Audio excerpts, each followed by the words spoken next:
Silence will stand.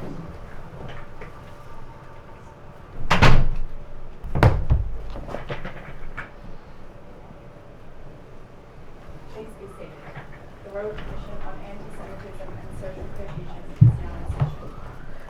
Mr. Lancaster. Thank you, Commissioner. Over the course of today and into the first half of tomorrow, we'll be hearing from witnesses who are engaged in educational programming, in research, and in other initiatives that are directed to advancing social cohesion across various levels of the education system. The first witnesses today will be Dr. Daniel Heller and Dr. Farid Zaid, who are appearing by AVL. Yes. Morning. Good morning. Good morning. Good morning. Can you hear me? We can. Wonderful. Will you be taking an oath or affirmation? An affirmation for me. An oath for me. Okay, affirmation first. Do you solemnly and sincerely declare and affirm that the evidence you give shall be the truth, the whole truth, and nothing but the truth? I do. Wonderful. And do you swear by Almighty God that the evidence you give shall be the truth, the whole truth, and nothing but the truth?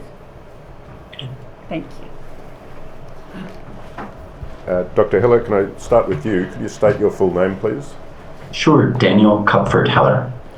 You are a co-director of Brave Conversations Project.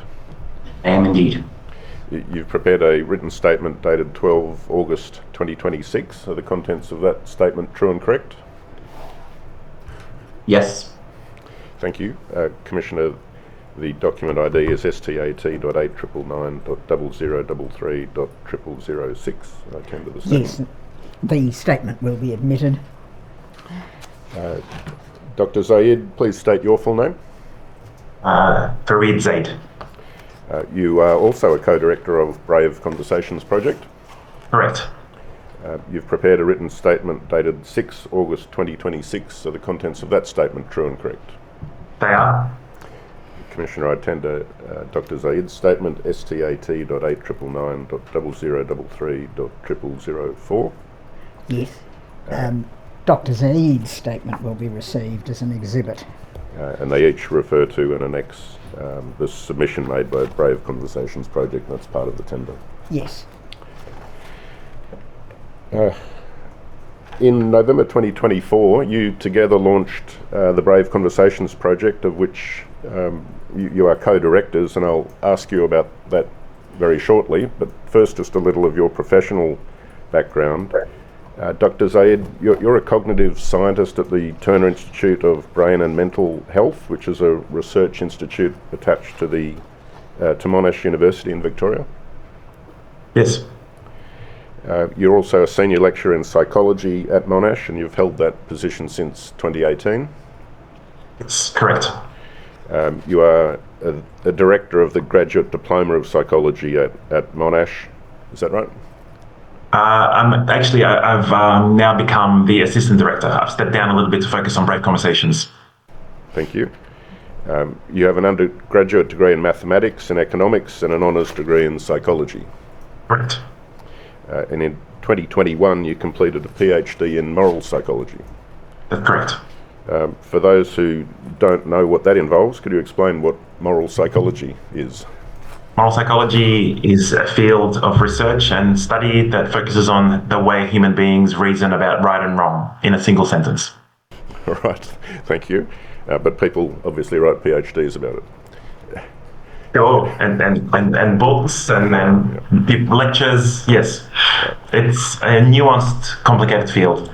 And for those also who may not know, the field of cognitive science, cognitive neuroscience, could you describe in a sentence or two what they involve?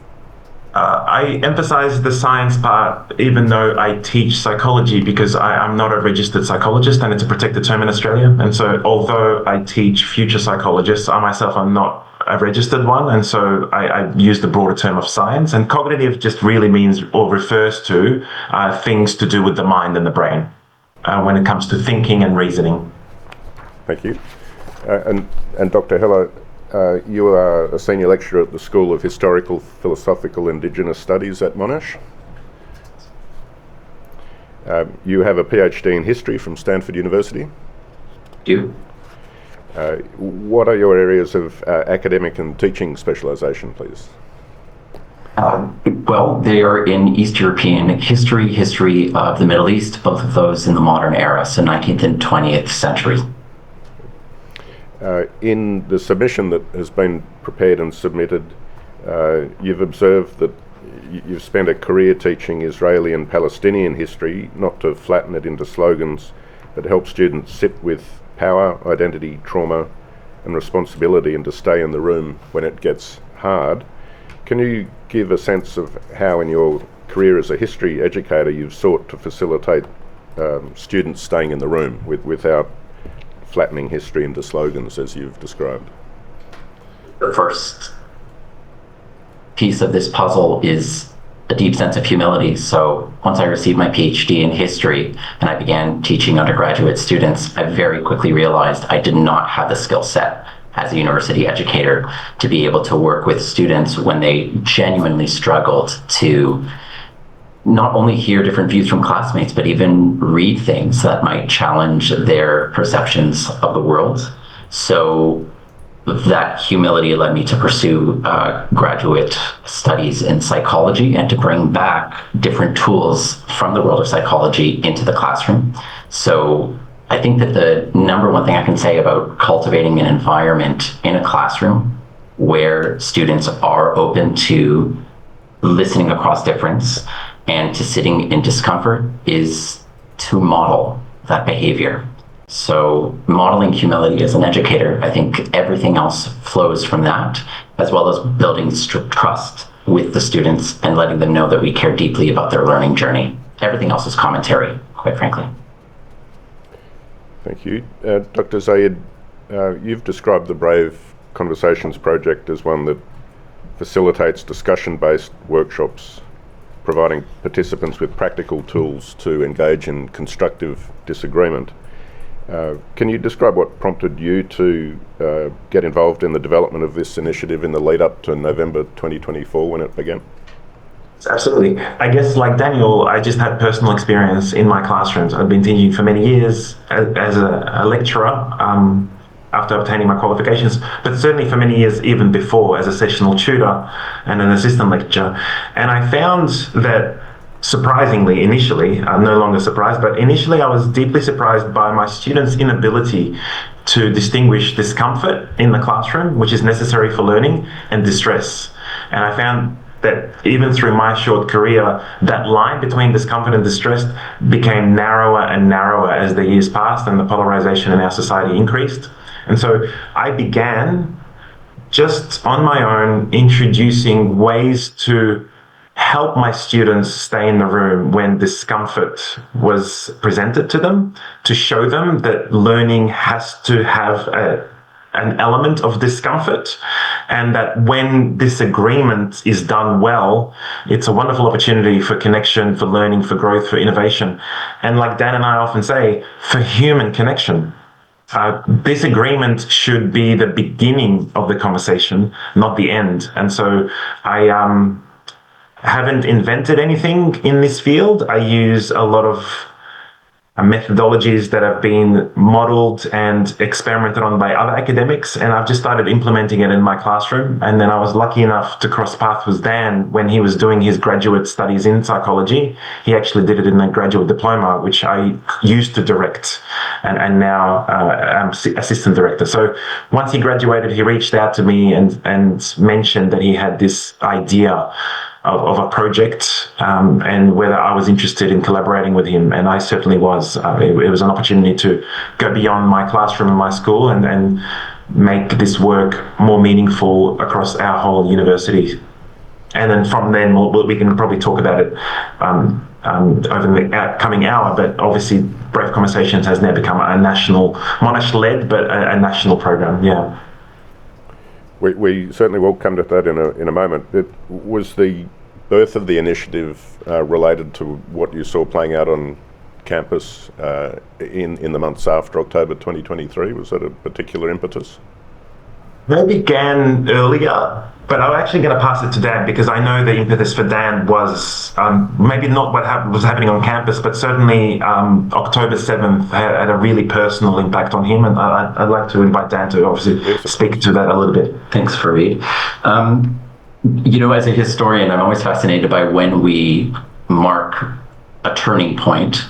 And there is sometimes a danger in treating the events of October 7th and the Gaza war that followed as the place where we begin this story. Because one thing I think Farid and I do agree on is that polarization and its impact on our society has been something that has been there long before October the 7th. And that so many of the dynamics that we saw in how hatred and prejudice played out in the months that followed, there were ingredients already there. So for me, I had thought after graduating, well, not after, but as I was working in this degree for psychology, that I was just going to leave these tools in my classroom. It was going to be an island, a sort of refuge where young people who wanted to escape the polarization that is especially exacerbated in social media, who wanted a space where they can say, I don't know, I'm uncertain. I just thought that's what the classroom was going to be. And then on October 7th, two colleagues, two people that I know who are Jewish, were killed when Hamas invaded the south of Israel. And then about 10 to 11 days later, a colleague of mine's father-in-law, his family, about 75 people, were killed when a missile struck their apartment building in Khan Yunis. So in the field that I'm in, teaching Palestinian and Israeli history, I've had a great privilege, and I know it makes me very odd to have friends across divides. And what that means is that in those early weeks and in all the weeks that followed, there's just been a lot of heartbreak from people that I know and care deeply about. So in the wake of that happening in those early weeks of October 7th, I don't really know how to say this in a sanitized way. My heart kind of broke open, and I felt this sense of crisis. So that I knew that the work I was doing as a historian in the classroom mattered, but I also felt this deep urgency to try and bring some of those skills, and to see if there was anyone else at the university who wanted to be able to help support our community in a really, really difficult moment, and to make sure that we didn't cut off communication, and that we didn't believe that every disagreement was one to be terrified of. So that's where Brave Conversations Project began for me. I once heard someone say, and this is someone who had lost a child in this conflict before October 7th, that grief is nuclear, and that it has the capacity to be an energy that can create so much destruction, so much hatred, and so much violence. But grief can also, as a nuclear force, be used to cultivate compassion, to bring good in the world, to honor people's memory. And this project, for me, I know for many of the students that come to us, is a way of coping with this moment, and a way of trying to honor the memory of people who don't have the luxury and the privilege of living in this great country, and to be living with an opportunity for peace. And it is also a form of protest, I suppose, at the polarization that really does threaten us all. Your descriptions of the Brave Conversations Project uses the expression constructive disagreement often. Could you explain what you saw in the classroom in terms of the way students were interacting that led you to think that this process of constructive disagreement had to be taught? Yeah, I can, and I know I can speak for Dan here as well. He might jump in with a couple of extra thoughts, but we both saw conversations in the classroom play out along really rigid lines, and the response was either one of two things, both of which we found deeply problematic. We still find deeply problematic. One is self-censorship and silence, and the majority of students adopt that perspective. I would rather not say anything because I don't know what's acceptable and what's not. And more importantly, I don't want to hurt or upset anyone. And because I don't know what language to use, I'm going to self-censor and not share my perspective. So the majority of my students and Dan's students adopt that viewpoint. In fact, the majority of academics and colleagues that we work with often adopt that viewpoint. When things get tense and there's disagreement, self-censorship is the safest option. The other way that students and our colleagues sometimes respond is to perform certainty. We know what's virtuous, what's moral, what's right, and anyone who disagrees is in one way or another morally reprehensible. And for us, that's problematic as well, because as academics, as human beings and engaged citizens, we want to model humility and admitting when we are not sure, but still having the courage to ask unfinished questions, to stumble our way towards a better understanding together. And so constructive disagreement is trying to encourage that middle perspective of you don't need to pretend that you know all the answers, and you don't need to sit there in silence. Let's come together. Dan has this beautiful metaphor of we set the table.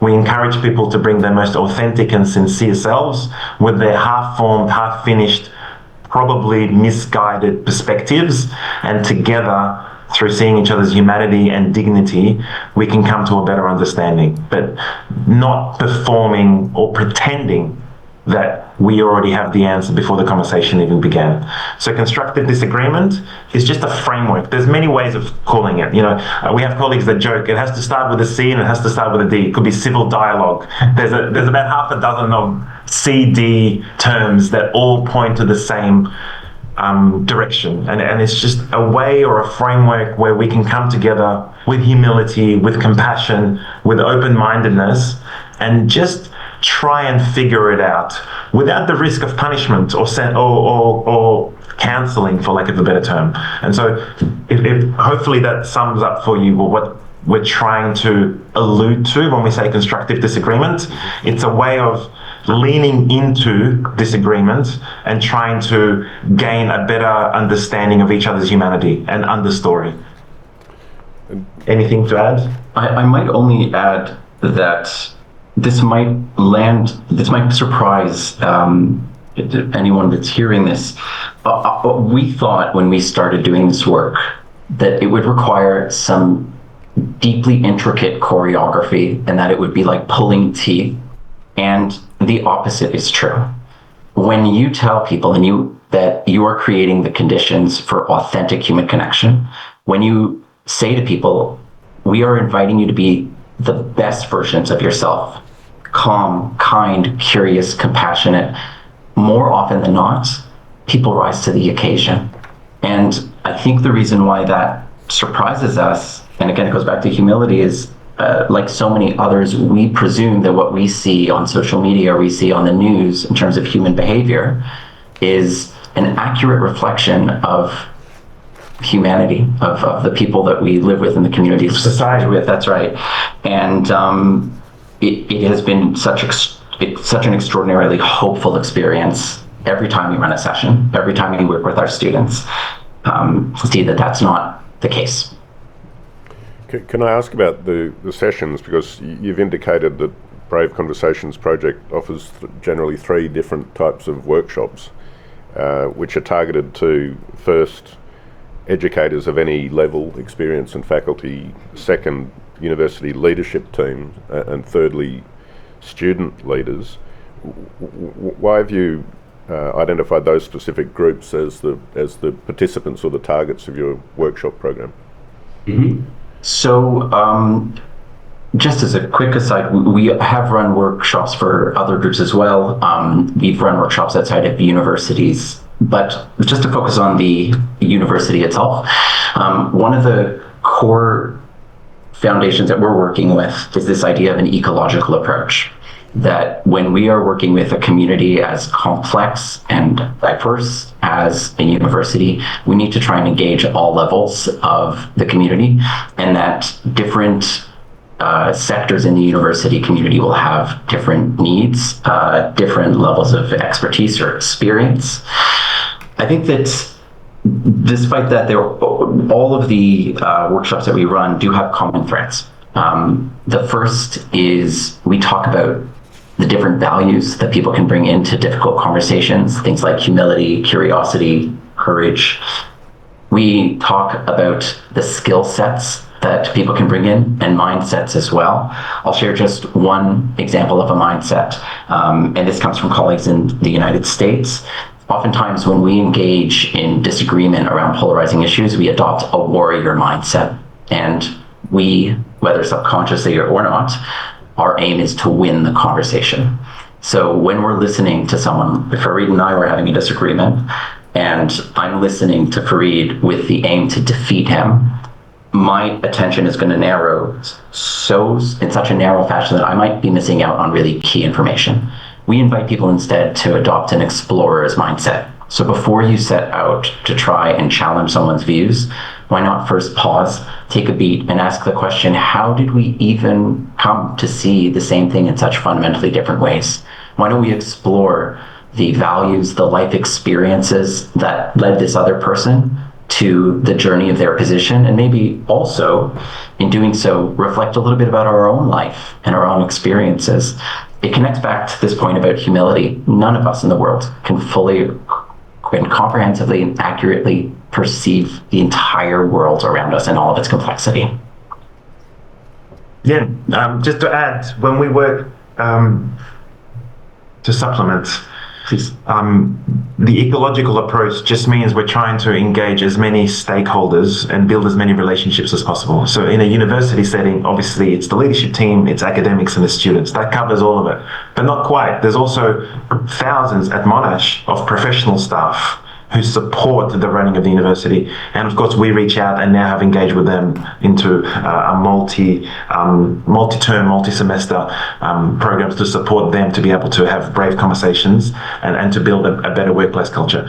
When we work with high schools, of course, we deal with the students, with the teachers and principals, but we also engage the parents, because for children engaged in this space, the parents have to be a large part of the engagement. Without them, very little benefit or advancement can occur. And so the ecological approach just means trying to ascertain who is what kind of stakeholders are in the space that we're operating, and how can we best build relationships with all of them and help them build relationships with one another. If I may just add one other thing, and thank you for your patience. Another core part of what we do is to say that there are no quick fixes, that if we enter into any difficult conversation to try to solve it as quickly as possible, we're setting ourselves up for failure. So many of the issues that are plaguing Australian society involve tensions that are irreconcilable. They're never going to go away.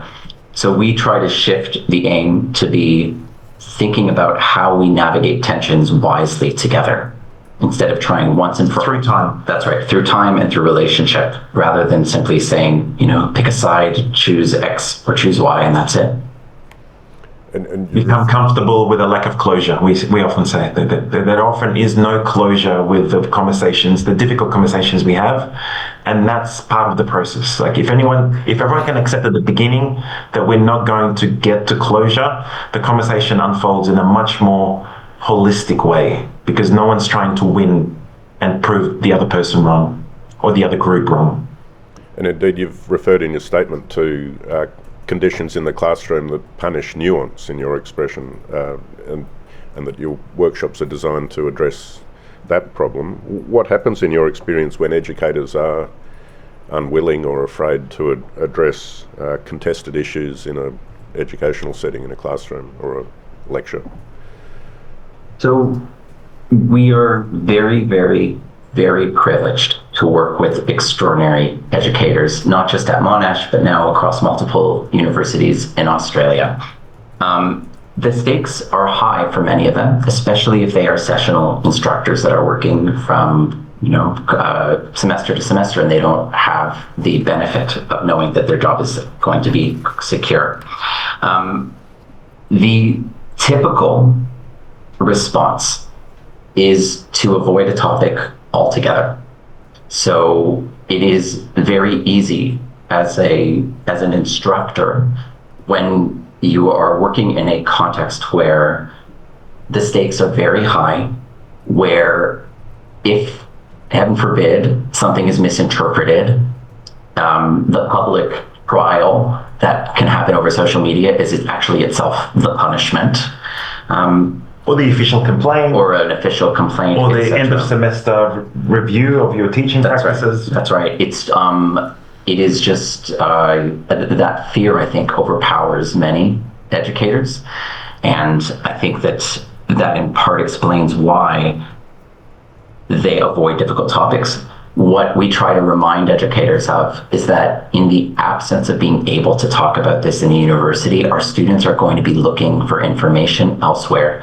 So in that silence of the majority of people that aren't extremists on social media, they fill the gap. The conflict entrepreneurs that are deliberately looking to inflame emotions, to radicalize in whichever way you might imagine, they are the ones that our students are turning to. So we really do have a mission to do this.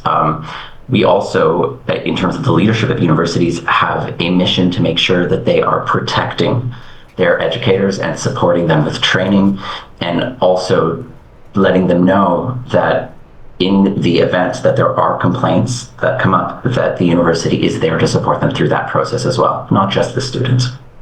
And I think maybe, if I may, this is a good opportunity to just also quickly discuss this concept of care and harm.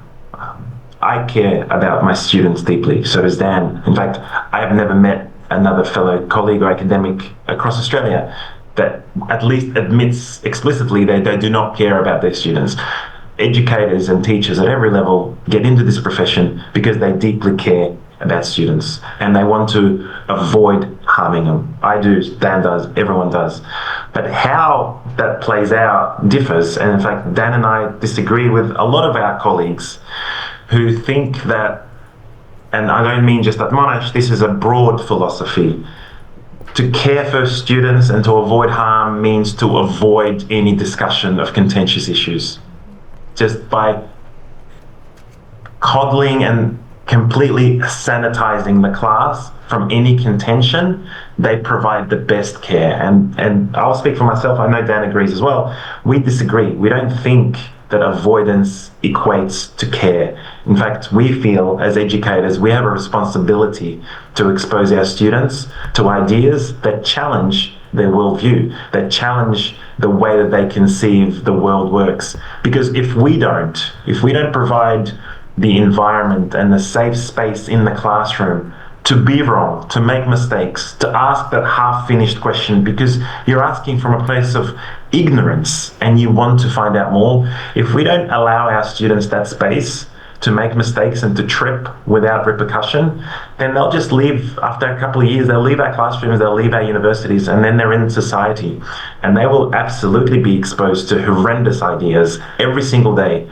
And if they haven't had the chance to practice how to navigate these tensions, and haven't been introduced to the skills and the tools needed to better be able to deal with difficult conversations and difficult relationships, then I would feel that I've done my students a disservice. And honestly, that's the fundamental reason that drives my passion for this work, for Brave Conversations.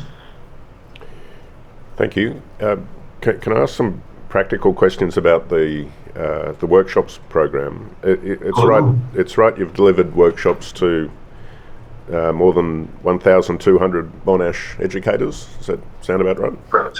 Yep. About 12 or 1,300 Monash educators and close to 600 or 700 nationally now. So we're coming up to about 2,000 educators on every level, and that's just university educators. Yeah. And you mentioned from time to time you deliver workshops outside of the education system. Yeah. So yes. Could you describe that briefly? Sure.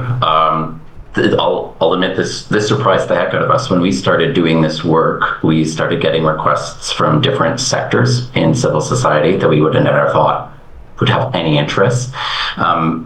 So we've been very, very lucky to be able to work with high schools. We're in our second year of piloting a program with young people. I'm trying to think. With galleries, with museums, with local councils, with multiple departments of federal and state government. The truth is, and like Dan said, this initially surprised us. It no longer does, because we understand why. But when people hear Brave Conversations and then there's a workshop to be able to bring people to encourage them to ask authentic and sincere questions and to build relationships, almost everybody instantly thinks, okay, that will benefit my workplace or this culture that I'm a part of or this group. And so we've just been invited and been very grateful to have engaged with various sectors and various levels of government. Everybody sees a need for this type of work. And were you going to say something else? Oh, no. Yeah, that's it. And yeah, we're trying to balance. After all said and done, Dan and I are lifetime educators. We're academics. We're passionate and grateful to have the jobs that we do. We selected it and have been grateful and lucky to have been given this opportunity. And so our number one priority is the education sector, both university and high school. But we're just sharing that there's a lot of desire and need for this type of work well beyond the education sector. And how are they delivered, or how are they undertaken? Is it face-to-face in a small group setting? Is that the standard? A wonderful question. So I think that one of the tensions, speaking of tensions, that any government will wrestle with when trying to combat polarization is the tension between doing things at scale, a kind of massive program, and making sure that learning and genuine human connection is actually happening. There have been studies of the mega studies looking at different types of interventions to reduce bias that are online modules, or that they're one shot, and the results are not particularly promising. Typically no significant change in people's points of view, and if there is a little bit of a change, it tends to drop off after 2 weeks. So for us, the key is relationship and the opportunity to do this over time. And this too, there is some research to suggest as well that these are the best types of interventions, the ones that actually involve face-to-face interactions with people whose views are different than our own.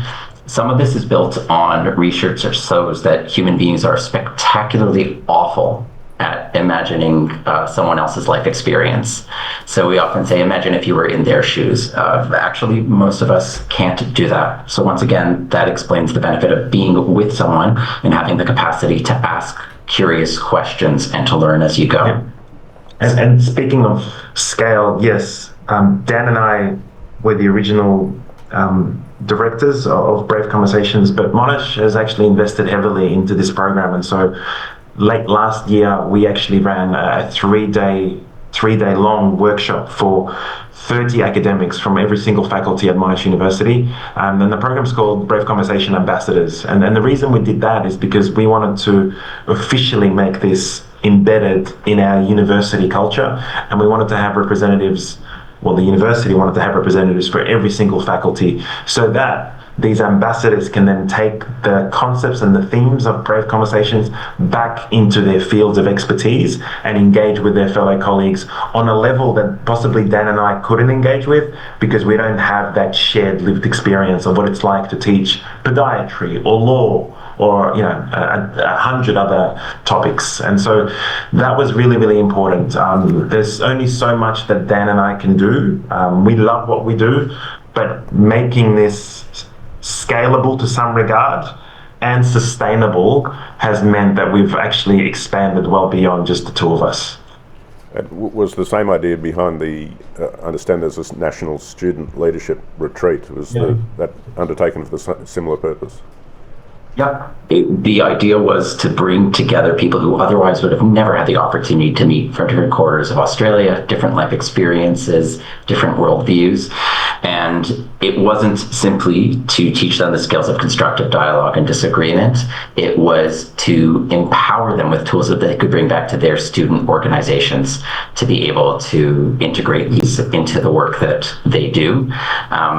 If anybody wants to experience deep hope, take a group of university students out for a couple of days. And I wish I could tell you that it was a function of the deep workshops that we did. My hunch is that 70% of the meaningful connections across difference that happened had nothing to do with us. It was in those quiet moments where you just... But we weren't there. We weren't there. You just give people permission to... Again, be their best selves, ask curious questions, stay in the room when things feel a little bit of discomfort, and the most extraordinary things can happen. Your work has been endorsed by the Group of Eight's Expert Advisory Committee on Combating Anti-Semitism, and you've observed in your submission that while Brave Conversations Project is not a project about anti-Semitism, it is a project that you think reduces anti-Semitism. Could you elaborate on that?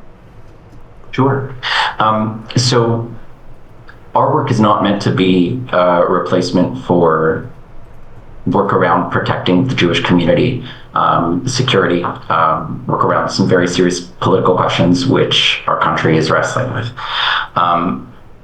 Our work is thinking about the bottom up and making sure that we are engaging communities and engaging Australians at an individual level to be able to build capacity and commitment to protecting the democratic virtues that, if done well and if adopted, can support the diverse and very special society we have here. The reason why we made a choice to focus on a skill set for polarizing issues rather than focus on one issue is in part because we believe deeply that, firstly, so many of the issues that have exacerbated anti-Semitism are a function of broader social forces that have been unfolding in Australian society and elsewhere globally, whether it's the advent of social media, whether it's the impact of the COVID on young people. There's just a million and one different things that aren't unique to the challenges that have arisen about anti-Semitism. But the other reason why I think our work can be useful is that, and this will sound slightly cynical, but it does come again from lots of research on anti-bias training. Our deepest fear is that when you bring educators, you bring anyone into a program that is around one specific issue, and it's within a workplace context, the question that people come in asking is, okay, just tell me what not to say. So if the focus is on self-censorship, that doesn't actually create the opportunities for people to ask curious questions about others. It doesn't offer much in the way of creating a hunger or a desire to want to create meaningful connections with people that are different than us. So what that means is people that come into our workshops come from all walks of life. Different things keep them up at night. For some of them, it's climate change. For others, questions around gender. And it's precisely that diversity that actually promotes an openness to engaging across difference. And for some, of course, it is the experience of anti-Semitism or Islamophobia or hate more broadly. I hate to be the cognitive scientist in the room, so I hope what I'm about to say isn't too obvious to even say. But anti-Semitism, Islamophobia, hate more broadly, it's not an actual thing that exists. It's just a relationship. And so we're at the Royal Commission into Antisemitism and Social Cohesion, so this is the central focus. But there are many other ways of relating to where different groups and different human beings relate to one another that are deeply problematic. And anti-Semitism is one way, but there are many others. And so speaking from a place of ignorance or from the place of us versus them, It's an age-old story, as old as our civilization. I was going to say as old as our species is. There's been in-group and out-group bias, and currently anti-Semitism is playing out deeply problematically in our society. But the reason we don't focus on just that is because, like Dan said, we really want to encourage people to bring their most authentic selves and build human-to-human connections. And we feel, rightly or wrongly, that if we can do that, all these other ignorant ways of relating to one another just melt away. I don't know, melt away, but they begin. They get a little bit more in the moment. Like if I put it in a microwave, I haven't warmed up. Exactly, something like that. I agree. I agree. Yes, and I hope there are people listening to this thinking, this guy teaches in the humanities, this guy writes. I just used microwave as a metaphor. How wonderful. There's another piece to this as well. I think that what the special sauce is of the work that we do is to say, yes, as human beings, all of us, irrespective of what issue we're talking about, all of us are wired in some ways to make assumptions, to be easily swayed towards extremist views in certain conditions. But just because that may be true, we also have extraordinary agency in difficult moments to pause those processes, to make choices for how to respond, for the types of knowledge that we acquire in the world, for our capacity to understand others. So it's that element of agency, I think, that makes the work that we do very special. The other thing, if there was one thing I wish I could tell every student at a university, no matter their views, was simply to remind them that if we hear things that harm us and that give us a sense of unease, we need to hold people's intentions as a hypothesis. It may sometimes be that things that someone say, they might not come out the right way, but that we interpret. Or the way they land. Or the way that they land. There just might be a complete miscommunication about what the intent is. Just asking the simple question of, hey, this is what I heard you say, is this what you meant? It's a technique that I use all the time in my classes on Palestinian and Israeli history. 90% of the time, the person that said the statement is shocked to hear how it landed. So giving people just a little bit of grace about, their words and how they're used. I was going to ask you to describe in a little more detail how a workshop does work in practice, whether it's of educators or of student leaders. Could you describe it, or perhaps even model the way you undertake it? A standard first workshop that we would run in a faculty or a school or in just a new university that we've been invited to attend would go for approximately 5 hours. There's a bit of a break in between. The first part is spent, and this isn't going to be a surprise to you, to try and build rapport and connection in the room. There's tension already because we walk through life guarded. We have facades that represent our professional selves, our public-facing selves. And so a workshop would have anywhere between, say, 50 and 150 attendees. And most people in the room are strangers to everyone else. And so people bring their professional guarded self and they wait and they observe and they try and ascertain what kind of environment is this? Is this a space where I can open up a little bit? So we have very basic icebreaker activities. We ask people. So before I continue, I want to say the fundamental way we run our workshop is that it has to be co-designed with the people attending. We're not, we don't have so much hubris to walk into a new institution and just speak at people for 4 to 5 hours. And so most of the activities, we're engaging with participants. We're asking them, what brings you here today? What tensions are you navigating? And because Dan and I have been doing this for a number of years now, we actually have enough experience and expertise, or enough practice, to be able to turn the workshop into whatever the participants are wanting to discuss. And so we break the ice, so to speak. We try really hard for the first hour or so to build rapport, to model humility ourselves. And then it happens. It sometimes takes 20 minutes, it sometimes takes an hour, but a brave soul puts their hand up and says something that everyone else starts staring at with wide eyes, thinking, I can't believe you're saying this right now. And when we encourage and welcome a perspective that's tense, or an idea that is not normally discussed out in public, people watch, and then you can see it in real time. That tension in the room just melts away and people feel more comfortable. And so once that happens, we talk as someone who's trained in psychology, I guess we both are now, we discuss cognitive biases and heuristics. We discuss, like Dan said before, the skill sets and mindsets necessary to have brave conversations. But most importantly, we do as little talking as possible, and we invite people to participate in various activities as much as possible. Listening, responding, and pressing, pushing back activities.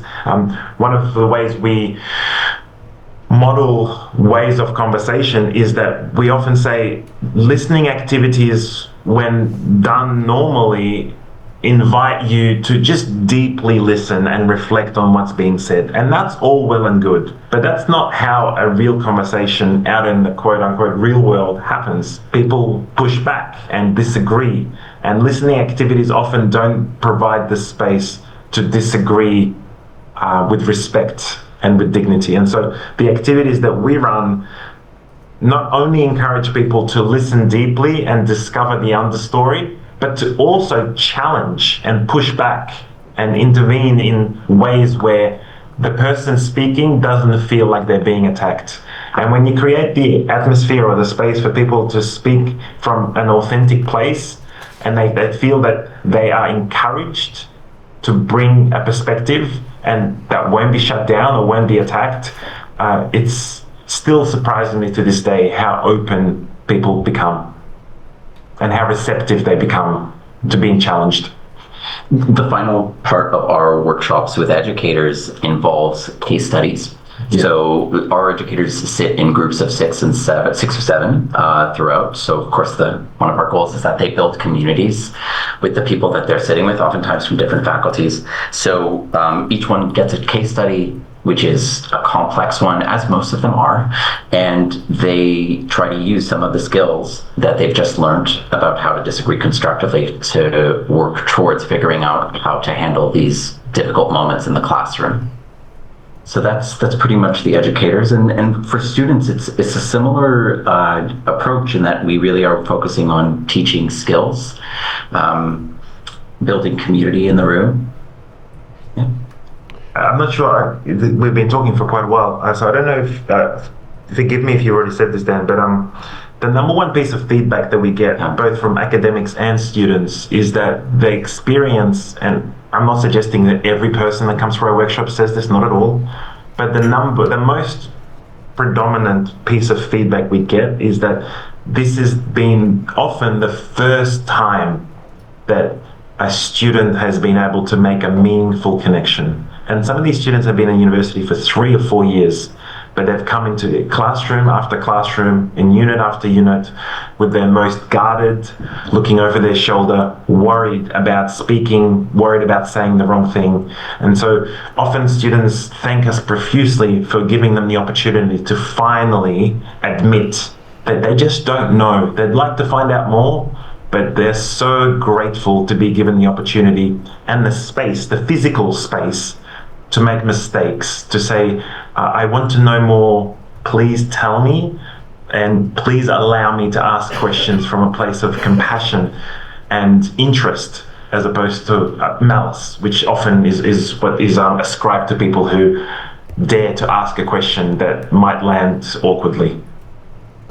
And you referred a little earlier to the research base for the conclusion that one-time interventions tend to be ineffective, and that repeated workshops or interventions are much more effective.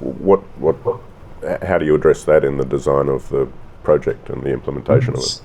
If I may, we off the bat tell people that this workshop is not meant to be a quick fix. It's meant to be the beginning. It's meant to be the spark of a conversation and community building. So with great thanks and appreciation to our university's leadership, they have invested in creating that sort of community and expanding that community outwards. So our hope is that the workshops become the starting point for further conversations, for trying to embed practices.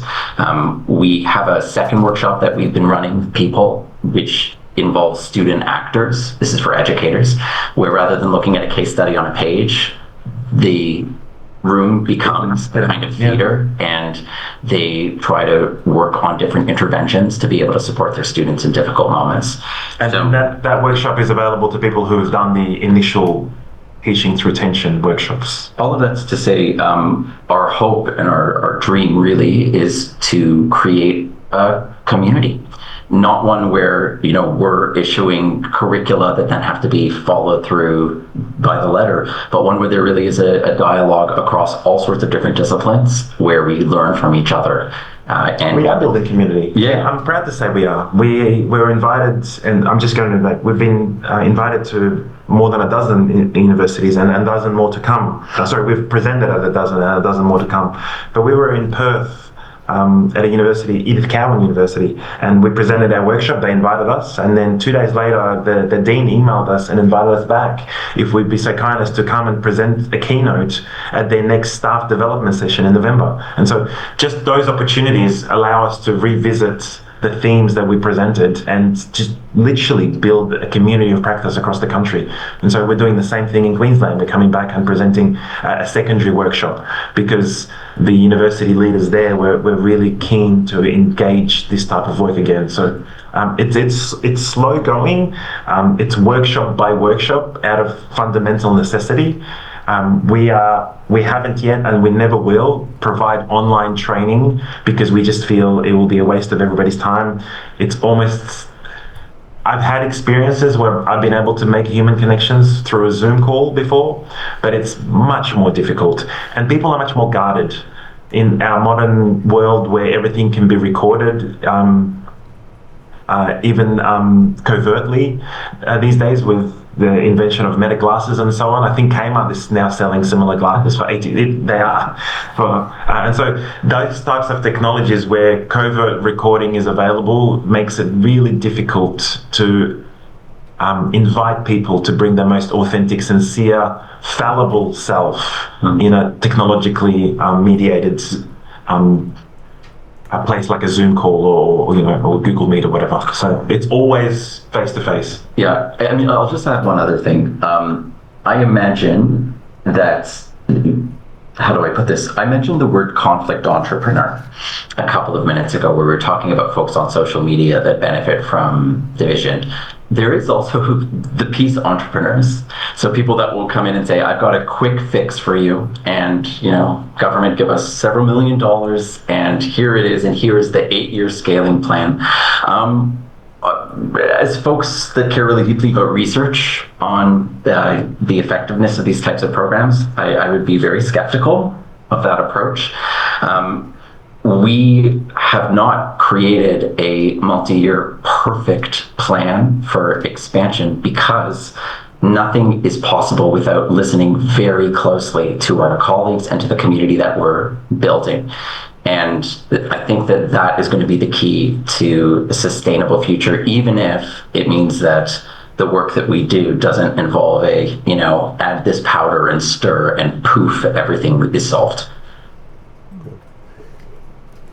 You've indicated that the project's been invited to other Australian universities. Are your plans to take the Brave Conversations project to continue to expand it nationally, or what does the future hold for the project? My goodness, what does the future hold? This is, if we knew. So I think that I suppose the first thing that we are thinking about are the tensions that we're navigating. Is we want to be, of course, of service to other universities, but we also recognize there is no one size fits all. We would be honored and delighted if universities considered establishing Brave Conversations programs. And we remain so grateful to Monash for offering us the opportunities to try this at our university and to make Monash a beacon for this sort of work. But at the same time, there are universities that may feel that they want to have a program that is grassroots from their organization, from the bottom up. And there too, we want to be able to offer support for that.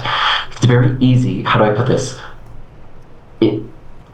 There is something I think that makes both of us deeply uncomfortable about the idea that programs for social cohesion should be trying to create a kind of empire or some kind of control over how these things go. The key to me is community. Also, the key is open source knowledge and making sure that we are sharing and genuinely testing the work that we are all doing and experimenting. That's right, and challenging. So, I mean, if there was one thing we would hope and pray when the government is considering a response, it is much more of an investment for those types of long-term interventions, but that they should also be properly tested and trialed to see across multiple contexts whether they're actually working. Thanks, Dan. We don't know, obviously. It's a truism, and Hu-Jia to even mention that no one knows what the future looks like. But since you asked, maybe I will answer it a different way. What we hope that will happen with our project, and I guess ideally for us, a wonderful outcome would be a two-pronged approach. We would like to expand more into the high school space.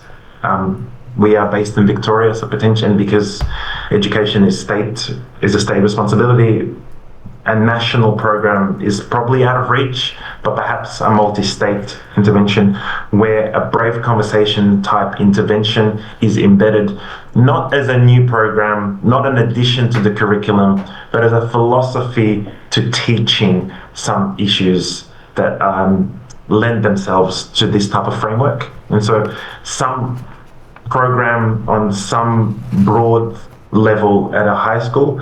And as far as universities, we are loving the work that we do. We're deeply passionate about it. But for us, ideally, we would like to partner, even just initially, with maybe just a handful of other institutions where they can also provide institutional leads. Universities.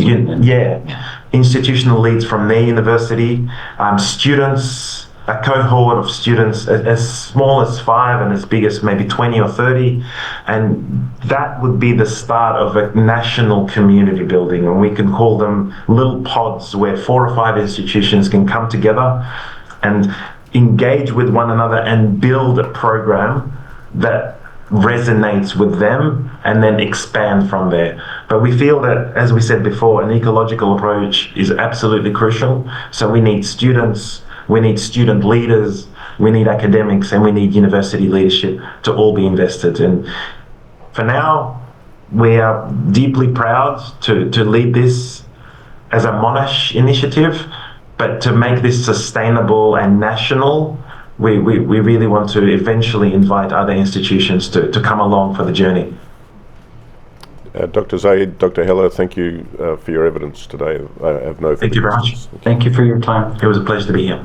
Dr. Heller, can I just take up with you your teaching of Israel-Palestine history? Have you incorporated aspects of the Brave Conversations model into your teaching? And if so, can you explain how? Yeah, sure. I mean, that was the place where so many of the trials happened over the years. Well, I'll start with the fact that I'm not teaching that class alone. So the teaching staff, it's myself. Well, the last time that we did it, the most extraordinary educators, myself, an Israeli, a Palestinian, an Iranian, an Egyptian, Australian. And as I always like to say to people, I've just told you nothing about them. I've told you nothing about them. We live in a culture where one singular word, Jew, Palestinian, the list goes on and on. We all create all sorts of assumptions about the worlds these people inhabit, their perceptions, how they act.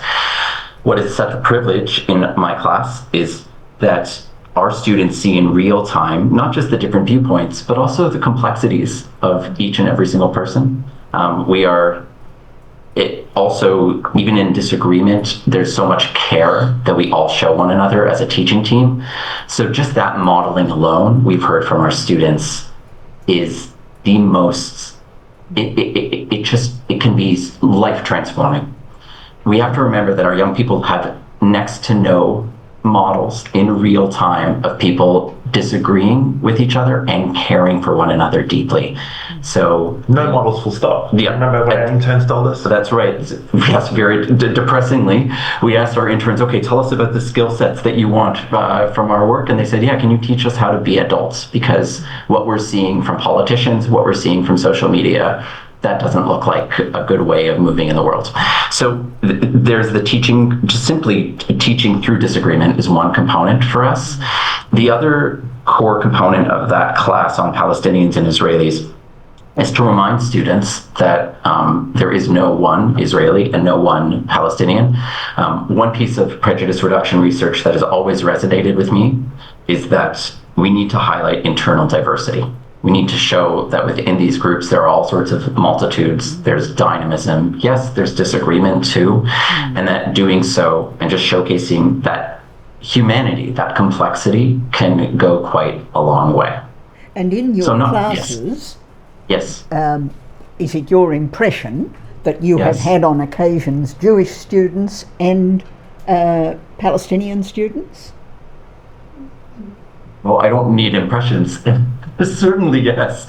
I mean, absolutely. I would say that the students that come into the class and that stay in the class, it's a 12-week journey, are extraordinarily curious people. They are willing to go on a journey of discomfort at times. There are ample opportunities to build community. I want to be careful about, how do I put this? Look, I could tell you about all the different activities we do, the listening, asking, responding activities. Those are things that we integrate into Brave Conversations. But at the end of the day, the genuine spark of human connection is also sometimes really spontaneous. I'll just share one story with you. In a class in 2024, I think it was September, this is really at the height of the war and of the most horrific things going on. We were discussing a particular source and a particular author who had lost their child. In that class, we had a student who identifies as Muslim and a student who is Jewish, who is an Orthodox Jew. So both of these students were pious, so they're deeply of faith and of practice. And just, I don't remember how it happened or why it happened. There's about 25 people in the room. They began to share personal stories of people they knew that had lost children in conflict and the ways in which their respective religions try to work through this sort of unspeakable grief. And what started, again, 25 people in the room, somehow everyone in that room knew about a minute in, oh my God, something is happening that is sacred. There's something that's happening in this conversation, and everyone just fell silent and allowed that conversation to happen. It was a moment of such deep humanity and such connection, and I had nothing to do with it. It wasn't choreographed. Again, it goes back to this point that we want to emphasize over and over again. Trust, setting the table, and then allow people for that spontaneous connection to happen. Yeah. Is it your impression that teachers at universities teaching Middle East studies sometimes try to avoid discussion of contentious issues because of a concern about avoiding harm to the students in their class? I hesitate to speak on behalf of all university educators who teach in this field. The ones that I know and that I'm friends with, and we have very different points of view and different approaches. Again, no one really stays in this profession if they don't have a deep care for students. So there's that concern. There is, though, also the concern of the public court on social media, certainly. So how do I put this? When you are facing fear, this is just a kind of psychological truism, our capacity to make excellent and wise decisions can narrow. So part of the work that we try to do with educators, including those that teach the Middle East, is to figure out how we can acknowledge that fear, but not let it dictate the work that we do and our mission. So part of the fear is a fear of criticism on social media if one approaches some contentious issues. Certainly. There must be in the teaching of Israel-Palestine history room for facts, I take it. Well, most certainly, except that I think that how we interpret the meaning of facts is highly contingent. Sorry, please. Well, no, I understand, obviously, that there are different interpretations of historical facts, but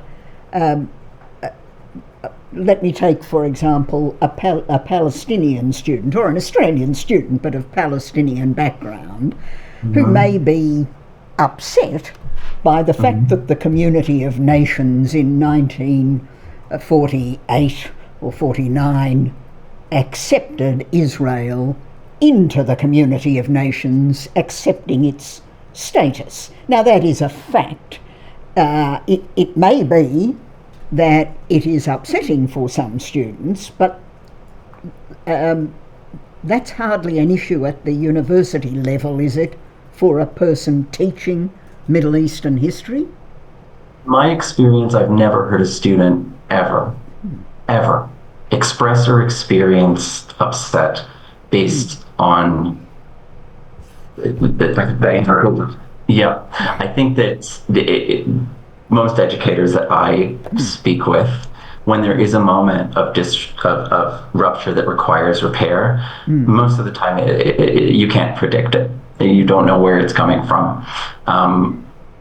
We're all icebergs. I don't know, for example, I'm looking at a screen right now and we're having a conversation, but I know nothing about the life experiences and the values that you're bringing to this moment. I also, frankly, don't know the intent behind your question.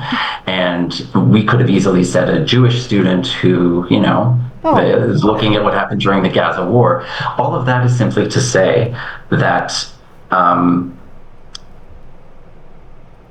I certainly in my teaching learned very early on to let go of worrying, is this fact, is this date going to trigger someone to put them in distress?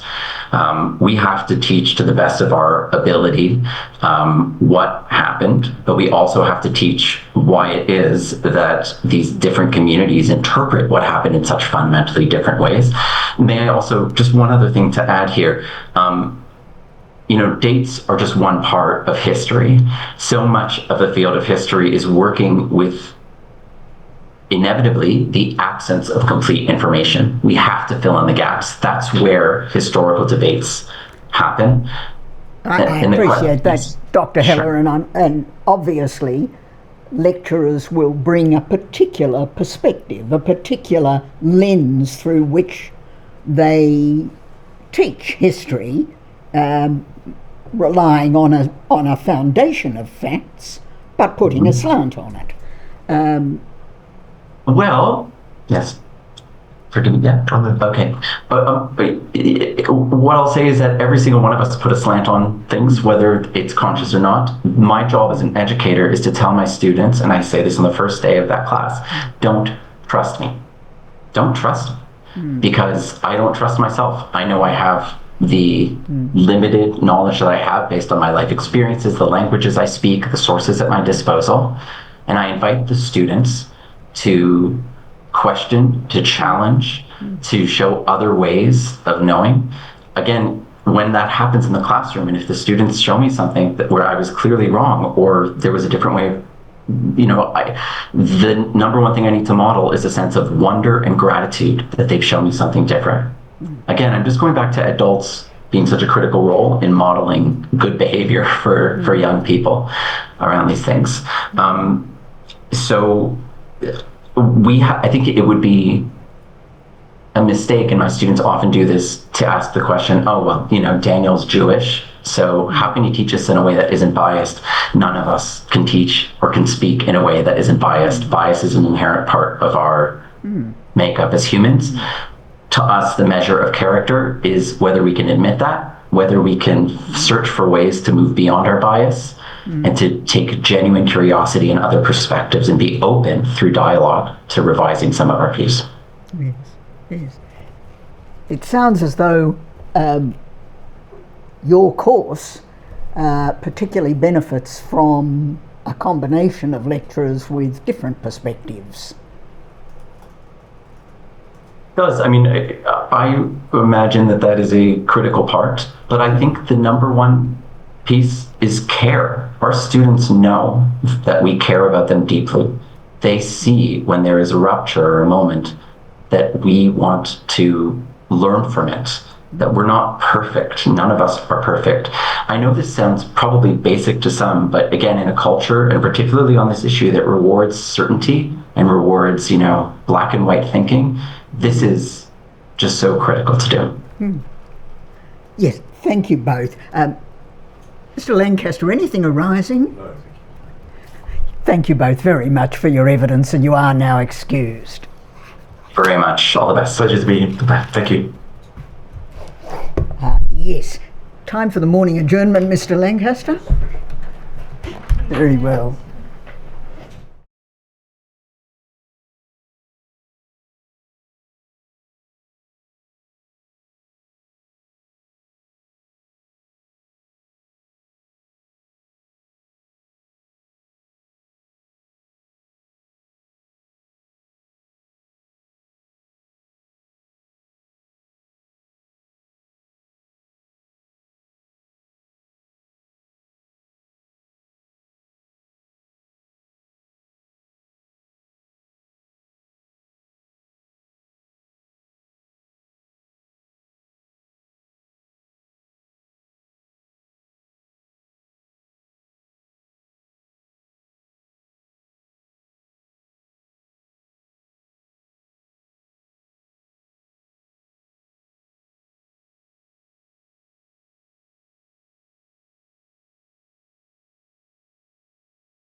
Yes, Ms. Phillips.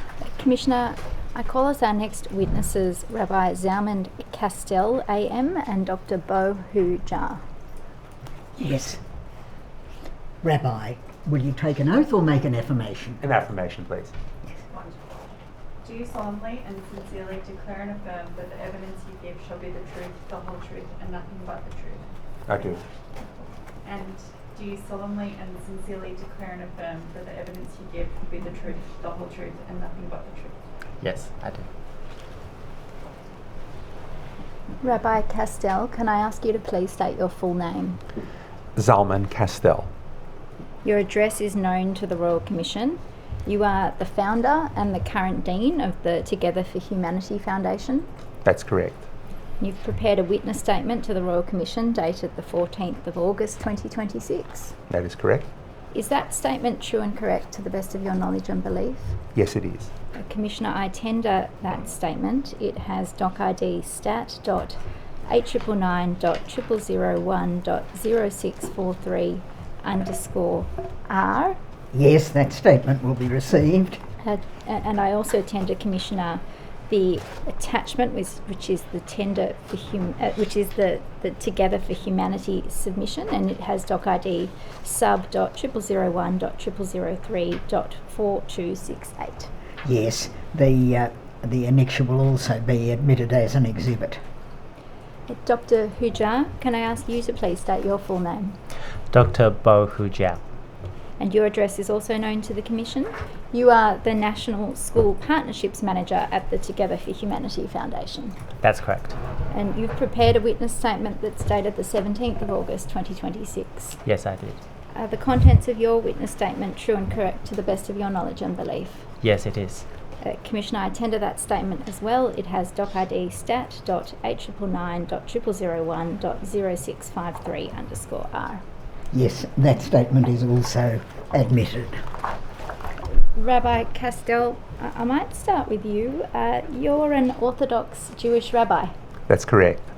You were ordained in 1992 after undertaking rabbinical studies in each of the United Kingdom, Australia and the United States. That's correct.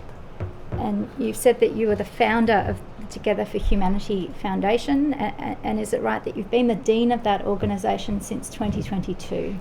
Correct. You've said in your witness statement that the work of Together for Humanity began as an idea put into practice through an informal visit to a Sydney primary school back in the early 2000s, is that right? Yes, it is. You attended that school at that time together with a Catholic and a Muslim individual to address students about what each of you had in common. That's true. And you've also recorded in your witness statement your first visit to an Islamic school in around 2003.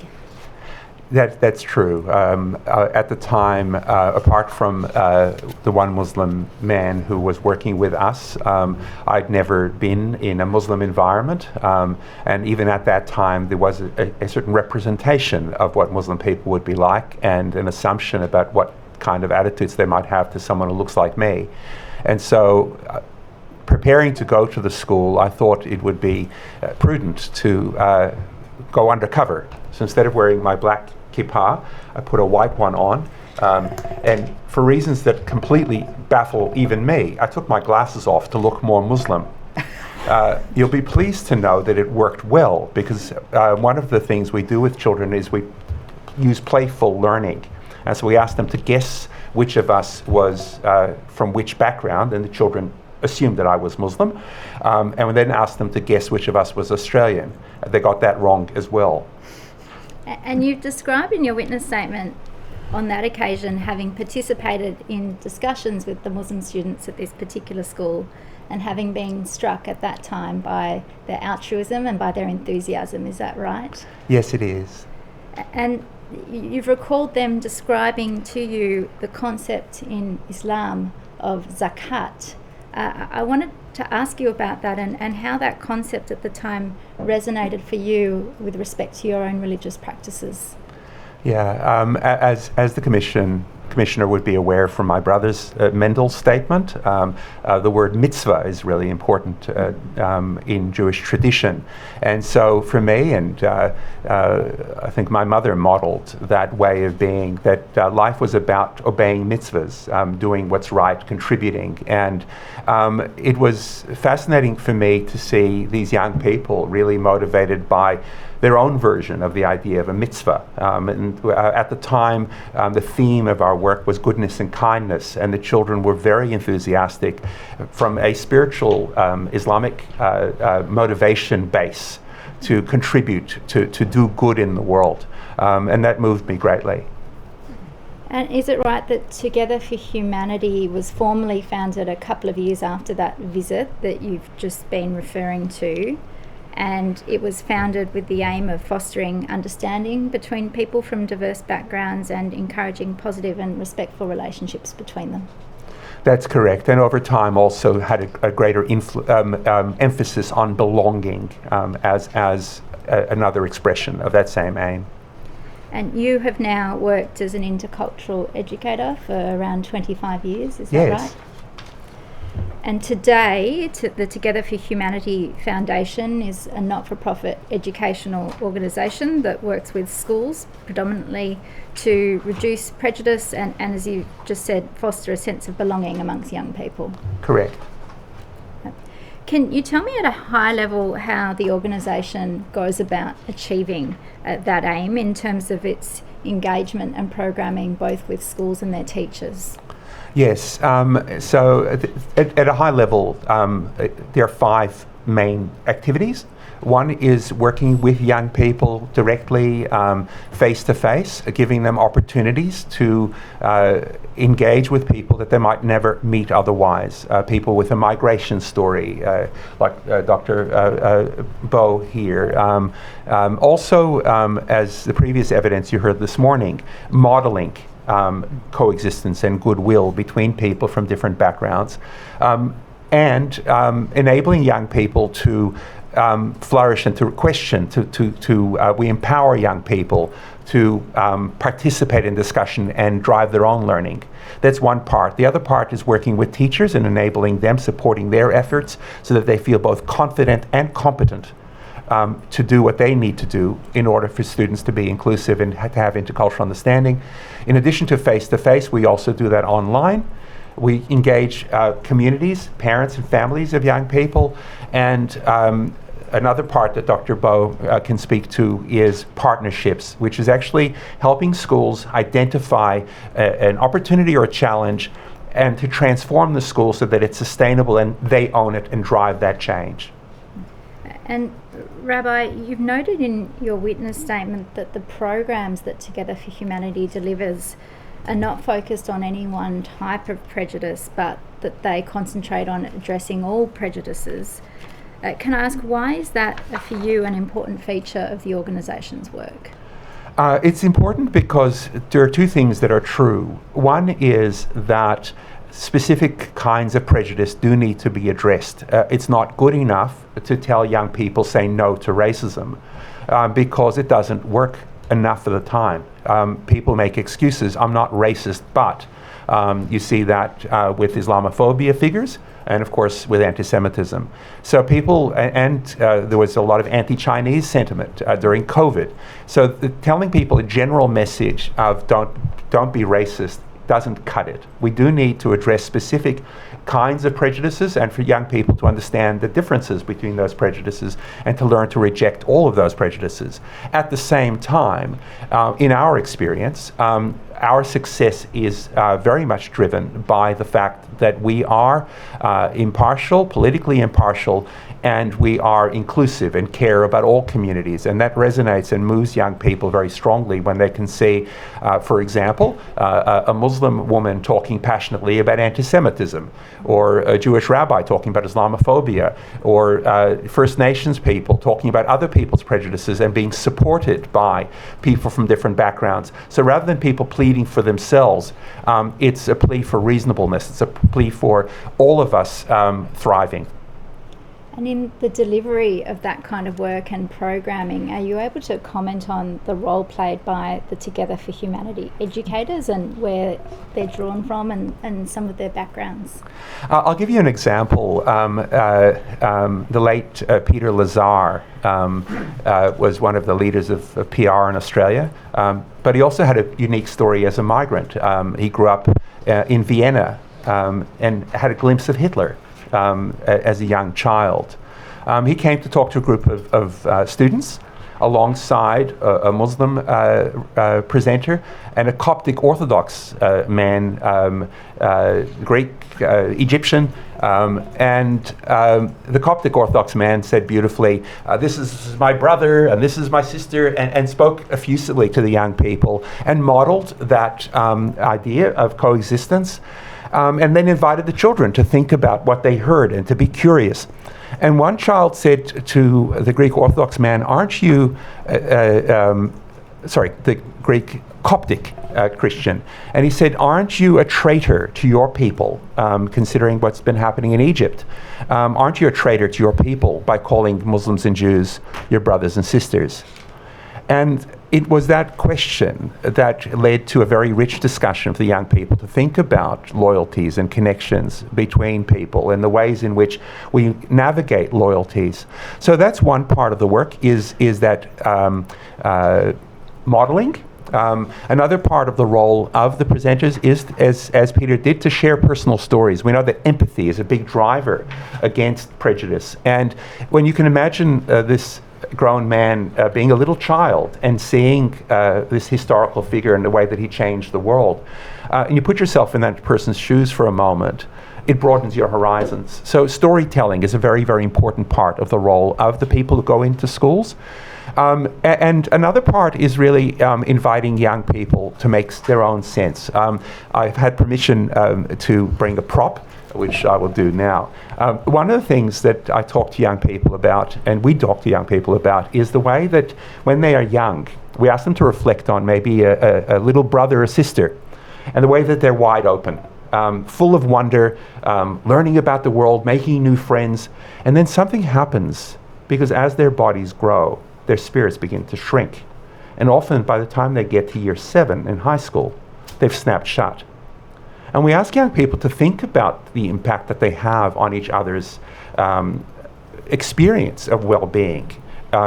What does it feel like? How do you affect other people's ability to be themselves, to be open, to participate, to make new friends, or to be guarded? And young people will tell us it's the judgments, the expectations, the drip feed of comments, of racist comments, nasty comments, judgments.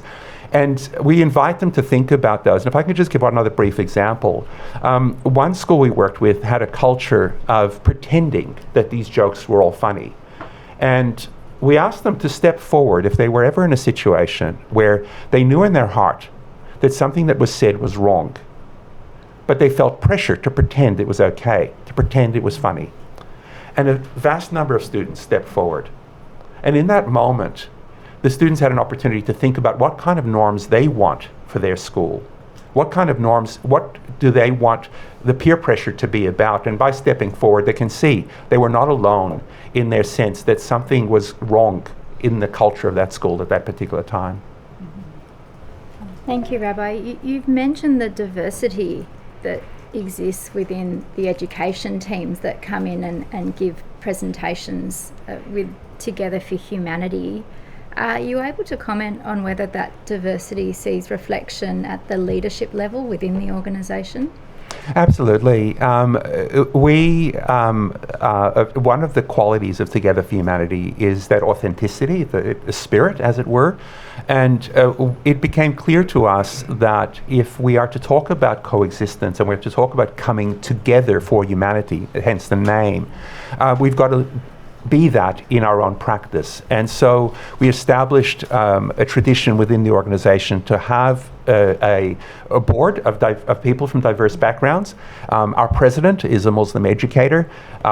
our chairman is another leadership role, is a Buddhist. We've got Jewish people on the board, various other backgrounds, and of course different kinds of expertise in media, education, law, and so on. But the cultural and religious diversity of our board is one of the principles that ensures our integrity and our authenticity in terms of the message we say to young people. Rabbi, before I come to Dr. Hu-Jia, I'd like to ask you this.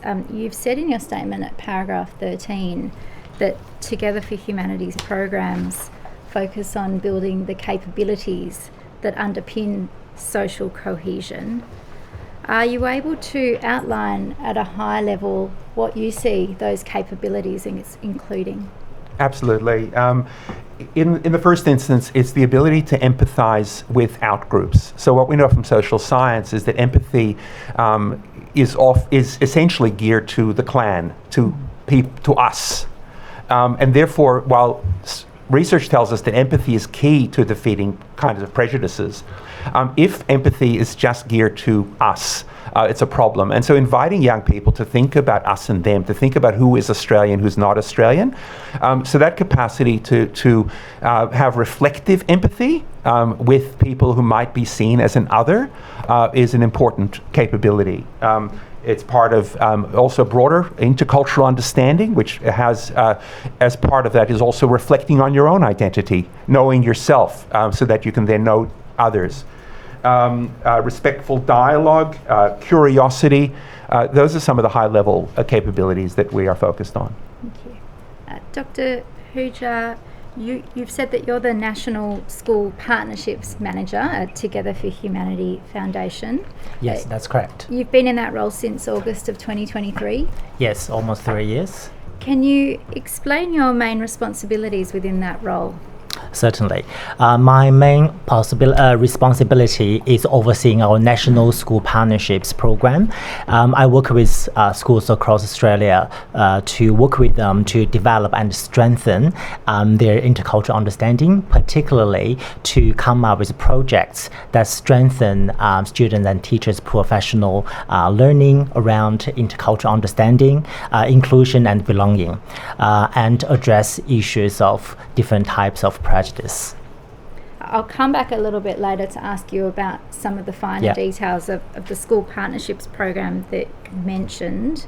Can I ask some questions about your own background? Is it right that before coming to Together for Humanity, you worked as the Education Programs Director at the Asia Education Foundation through the University of Melbourne?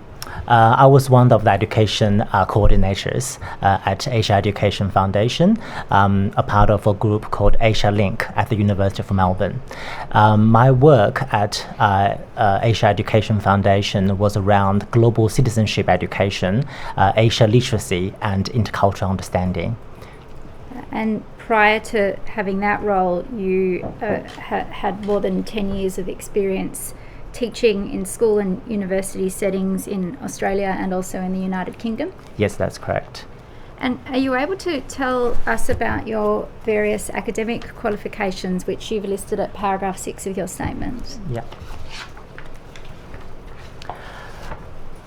Yeah, so I have a Bachelor of Arts in English from Jiangxi Agricultural University in China, and also I have a Master's of teaching Chinese as a foreign language from the University of Sheffield in the United Kingdom. Also, I have a Master's of Arts in radio and television language communication from Communication University of China, and also I hold a PhD in education from the University of Melbourne. And are you able to outline what your doctoral research focused on? Yes. So my doctoral research focused on Australian-born Chinese children's multilingual experiences and their identity formation process.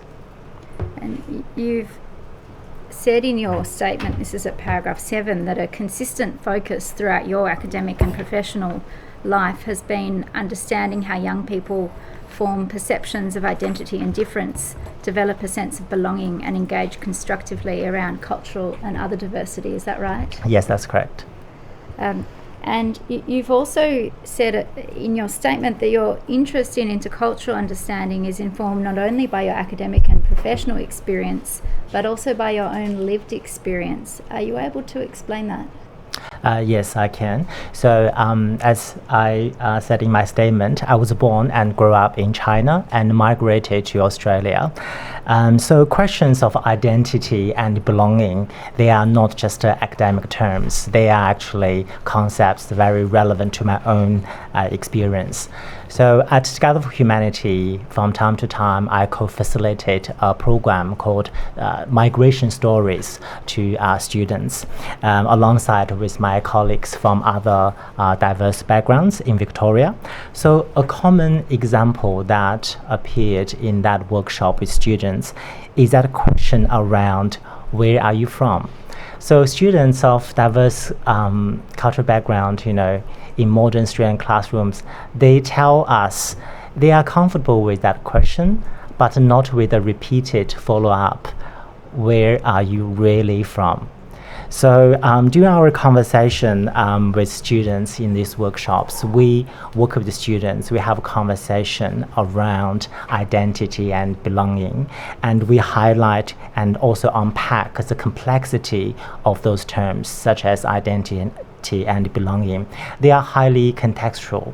Some Australian-born students or children with migrant family, they might highly identify as Australian, whereas some students, they are more close to the country of origin or the cultural heritage of their parents' place of origin, and sometimes they are both.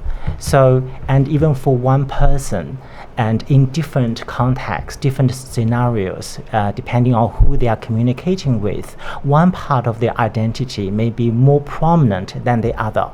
So those concepts are very dynamic. So, however, if we look at media discussions in the public discourse, around the identity of being Australian and of being a migrant, those status are very fixed. And so during those conversations with students in our workshop, we really encourage them to think out of the box, to view those concepts as a dynamic situational constructs. At paragraph 9 of your statement, Dr. Hu-Jia, you've provided an example of some research interviews that you participated in concerning young people's experiences of identity and belonging. Would you care to share that example with us? Yes. So this is related to my previous research project. So in my fieldwork and in a classroom in Melbourne, it's a primary school, a student, she's the only non-Anglican Australian student in the classroom, and from one of the countries in the Asia Pacific. So every time in the classroom, one questions around that country or culture or political challenges, and this student was positioned and in practice as a representative of that country and culture and people and the government. So the student was very stressed, and she felt she had to carry this burden, and so that's the example. And you've stated in your witness statement that from your perspective, that example illustrates how young people from minority backgrounds can sometimes experience pressure to act as representatives of broader cultural, national or ethnic groups, which can affect their sense of belonging and inclusion within the school Exactly. And I do believe Australian children in our classroom should not be held account for government of another country or the culture of another country. Yeah. And Dr. Hu-Jia, at paragraph 11 of your statement, you refer to how your personal context has reinforced your commitment to supporting initiatives that promote inclusion, that challenge prejudice and that strengthen social cohesion among young people. And you've said that when you're asked about your work, you say that it's not only something that you do, but something that you are living day to day. Can you explain that concept? Yes, that's correct. So during our workshop with students, we encourage open conversation. We create that safe space where students can ask any questions, as long as from a place of curiosity instead of a judgment. So often some students would ask me why you do the work you do. And at Together for Humanity, the key concepts is around belonging. So the vision of Together for Humanity is Australia where all students feel they belong. And so the concept of belonging is not just, a terminology. It's me, myself, as a Chinese Australian, as a migrant to this country, and I do want to feel belong, and I do want to share my experience of prejudice or discrimination in different circumstances with students, and to model that we should have those courageous conversations, and hoping that one of the students, in auditorium can relate to my experience and would have the courage to speak up, and also for their peers to stand up when they see something is not right in their school community. Yeah. So by sharing my own story, I want to feeling like I can contribute to this country in terms of social cohesion from a personal level. Yeah. I'd like to ask you some more details about the Together for Humanity School Partnership Program that you're a coordinator of, and you've addressed that from paragraph 15 of your witness statement. You've identified that the program supports schools to embed intercultural understanding across policies, practices, and teaching and learning initiatives. Are you able to step us through how the program is rolled out into schools by Together for Humanity in practice? Yeah, certainly. So the formal name of that program is called Intercultural Understanding Partnership Program. So I refer to as School Partnership Program for clarity. So it's funded by the Commonwealth Department of Education, and so provides eligible schools up to $10,000 in support, and together with Together for Humanity's educational services, and to address intercultural learning priority or challenge in their school community. So it's open to schools across all sectors, government, Catholic, and independent. So the process is, once a school identify intercultural priority or challenge in their school, such as racism, or they put in an application with a proposed project, and if selected, we work with the school to design with a culturally responsive action plan to address that challenge or intercultural priority.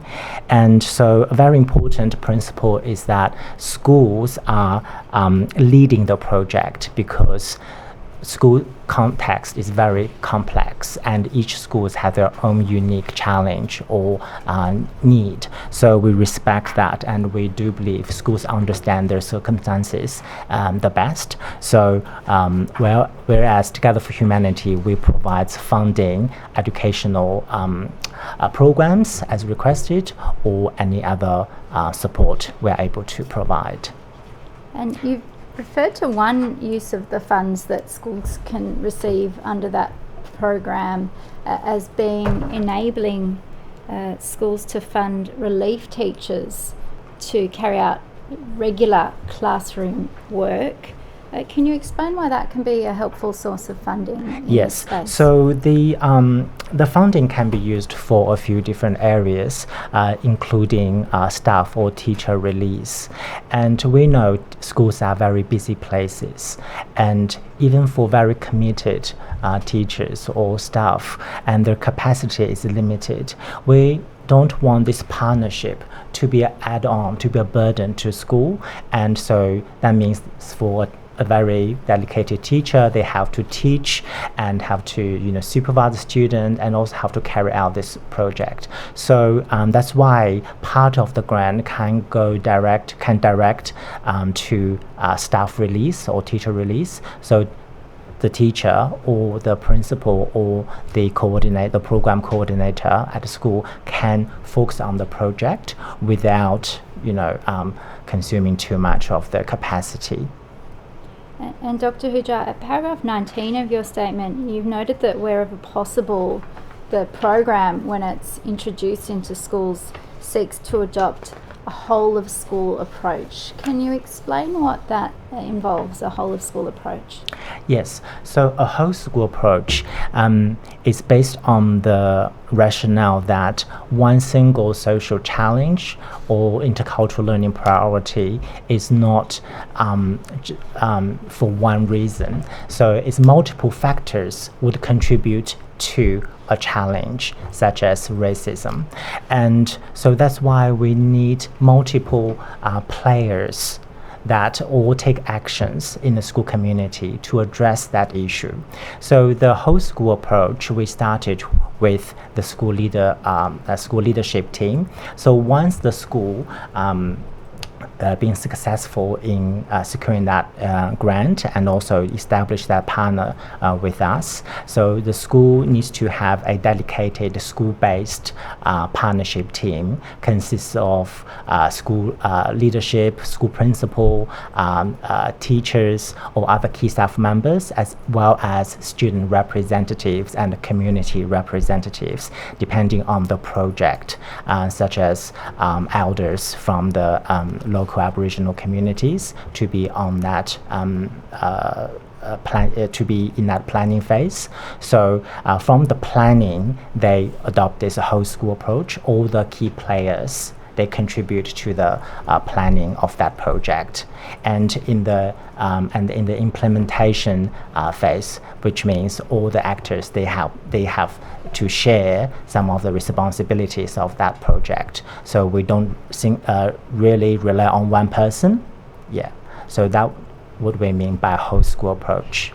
Yeah. And you've expanded in your statement perhaps on that concept by noting that the overall aim of the program isn't to fund individual activities within individual schools, but to support schools to develop sustainable and tailored approaches to strengthening belonging and inclusion, or when necessary to respond to Yes. prejudice and prevent it.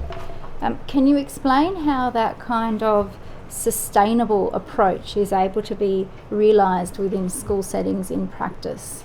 Yeah, absolutely. In this intercultural learning space, we've seen so many activities. They are one-off activities. For example, during Harmony Week, a school might invite a cultural group to do a dancing, in the school, and that's it. And so those cultural exposure is important, it's very critical, but we want to go beyond that and to design interventions that can last. For example, if part of the grant can be directed to curriculum development or policy revision within in the school setting, and that change can be more sustained. So even after the funded period or after the single activity, and there's a legacy there.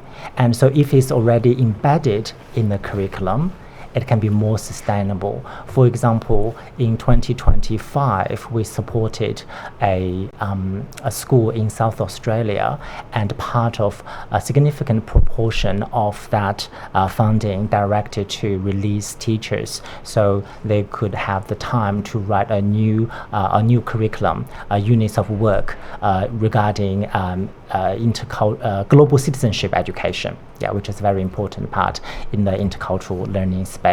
So because it's in the curriculum, and so we are very content that the project can be carried out even after the funded period. Yeah. Thank you. Rabbi Kastel, can I return to you and ask you about some particular examples of Together for Humanity's work that you've touched on in your witness statement? At paragraph 16 of your statement, you've described a professional development session that was conducted in July this year for primary school teachers and how this modelled the way that trust can be built. Can you share your experience of that session with us? Yeah, so in July of 2026, I found myself kind of returning to the very beginning of my journey and feeling, when I met with the school prior to the professional session, learning session with the teachers in May 2026, I for the first time again was hesitant to be seen. Looking Jewish, and this time instead of a white disguise, I had a ridiculous kind of straw hat. And when I reflected on that, I thought, no, I don't need to go back there. And I told the teachers when I came to the school that last time in May when I came here, I had the straw hat, but today I'm wearing my yarmulke and I choose to be who I am in this space. And I was, there were three of us on the day. There was a Muslim woman in a hijab. There was a Anglo-Celtic looking sort of man. And when we first started the conversation, it was a little bit heavy, the context of what we were talking about. And the fact that the Royal Commission is happening was also a background to the conversation, in a sense that perhaps a rabbi walking into a school where a lot of the teachers were of Muslim background, maybe this was about one community, about anti-Semitism exclusively. I again used the expandable ball and talked about that this is what we're about. We're about your students. It's about, and about the teachers as well, because teachers, as was referred to earlier this morning, often feel fear and anxious about what they can do at school. And so some teachers sometimes become quite closed as well as the children. And I invited them and said, what we want to do in this session is to actually open up. And they did. I mean, they were incredibly generous and welcoming. It was tense until one of the teachers complimented me on my socks.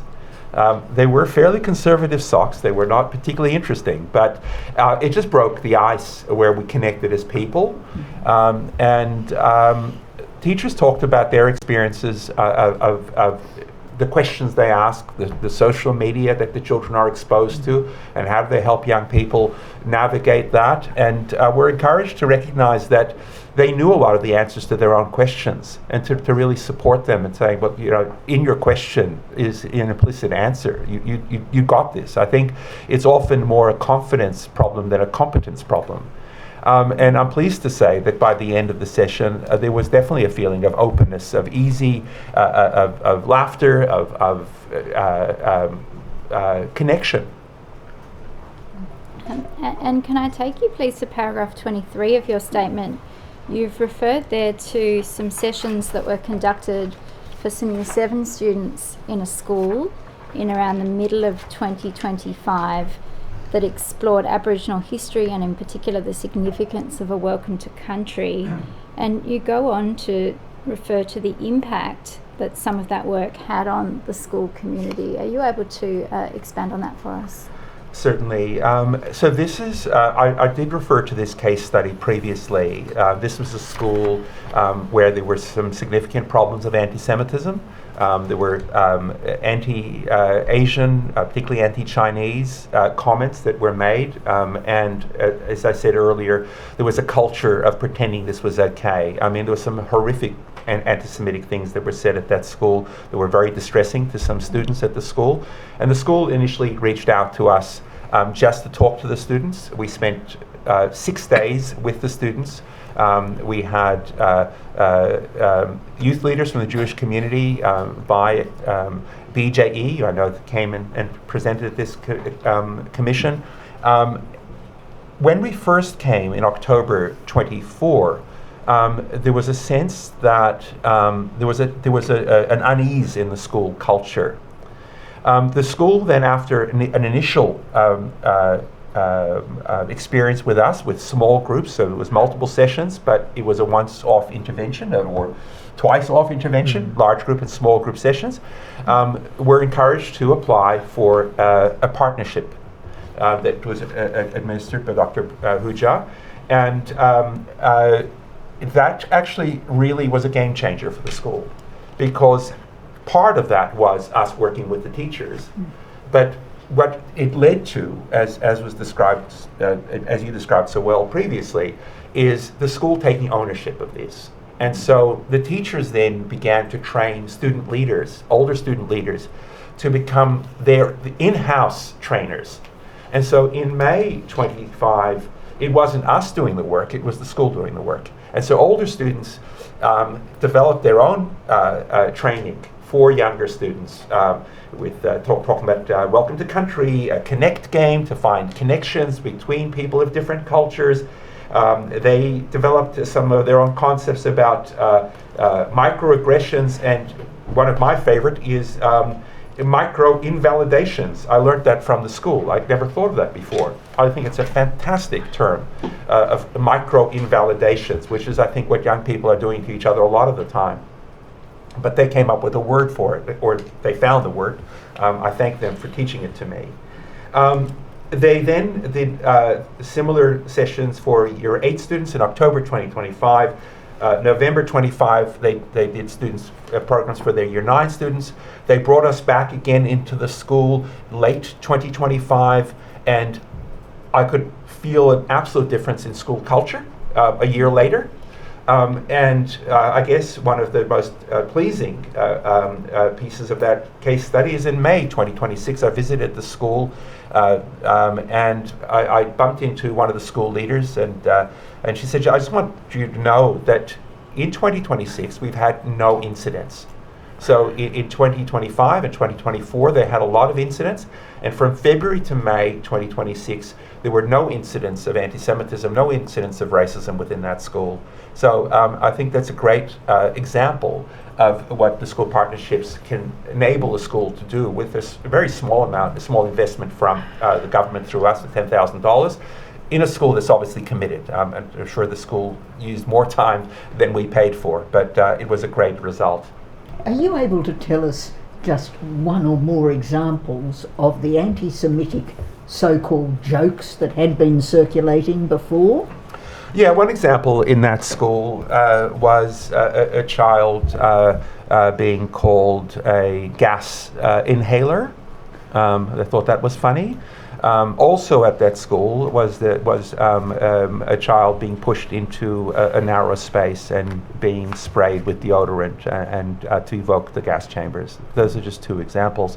I should say that in addition to the anti-Semitic examples, one of the other examples that we heard at the school was the use of the word slave to refer to Chinese students. Apparently that's a thing on gaming sites. I don't understand it, but that's what they told us. And Rabbi, you've reflected at paragraph 40 of your statement that some schools with the most need are the ones that end up receiving the least support. Perhaps it's self-evident, but would you like to touch on why that creates difficulties? Yeah, so there are two types of problems with that. One is that some schools, particularly schools in wealthier areas, have got volunteers who can write some very persuasive applications that have very little connection to reality, or are very strong articulation of their case.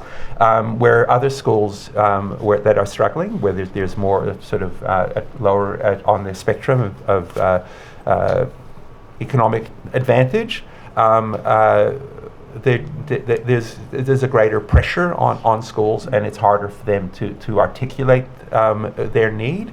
I mean, one of the things that we try to kind of level the playing field is that it's more of a conversation. So rather than getting schools to write us fancy applications, Dr. Beau or others on the team will have a conversation with the schools, so we try and write that. But I think structurally it's something to think about, the ways in which schools are able to articulate concerns and that differential between schools.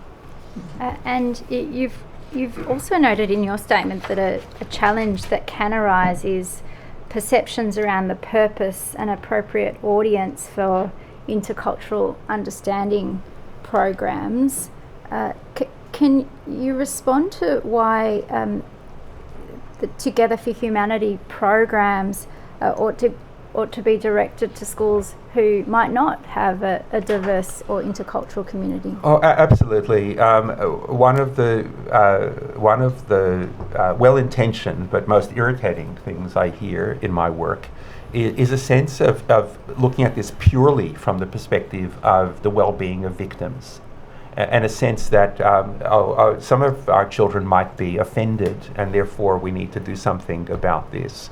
I spoke to a senior leader within the Catholic system in regional Australia who said that they were getting pushback in terms of dealing with anti-Semitism because we have no Jewish students in our schools. It happens to be that in that particular system, I've encountered two families of Jewish students, one of which had a terrible time. But that's beside the point that I want to make. The point I want to make is that hatred doesn't just harm the victim. Hatred harms the hater. It's a toxic poison in the heart of people to see others as less than oneself, or see one as reduced to an other worthy of hatred. So when we look at addressing racism, anti-Semitism, anti-Aboriginal prejudice or Islamophobia, whichever kind of hatred, and think of it only in terms of the well-being of victims, that means that in schools where those particular communities are not represented, that kind of hatred, misrepresentation goes unchecked, goes unaddressed. So if we're going to have social cohesion in Australia, if we're going to come together as a country, if we're going to honour a social contract, it means all of us need to be part of this, not just the schools with the Jewish students, for example. And Dr. Hu-Jia, can I come back to you on the topic of evaluation and feedback for Together for Humanity's programs? At paragraph 22 of your statement, you've described how Together for Humanity maintains an internal monitoring, evaluation and learning framework that uses quantitative and qualitative evidence to assess program effectiveness and impact. Are you able to expand on how the framework seeks to extract that evaluation? Yeah, thank you, Ms. Phillips. Great question. So we value our programs using a combination of qualitative and quantitative methods, guided by our monitoring, evaluation, and learning framework. So quantitatively, we use student surveys to examine the 5 areas of growth. The first one is intercultural understanding. The second one is respect. The third one is perspective taking, and the fourth one is confidence across engaging cross difference, and the fifth area of growth is about the ability to challenge stereotypes and biases.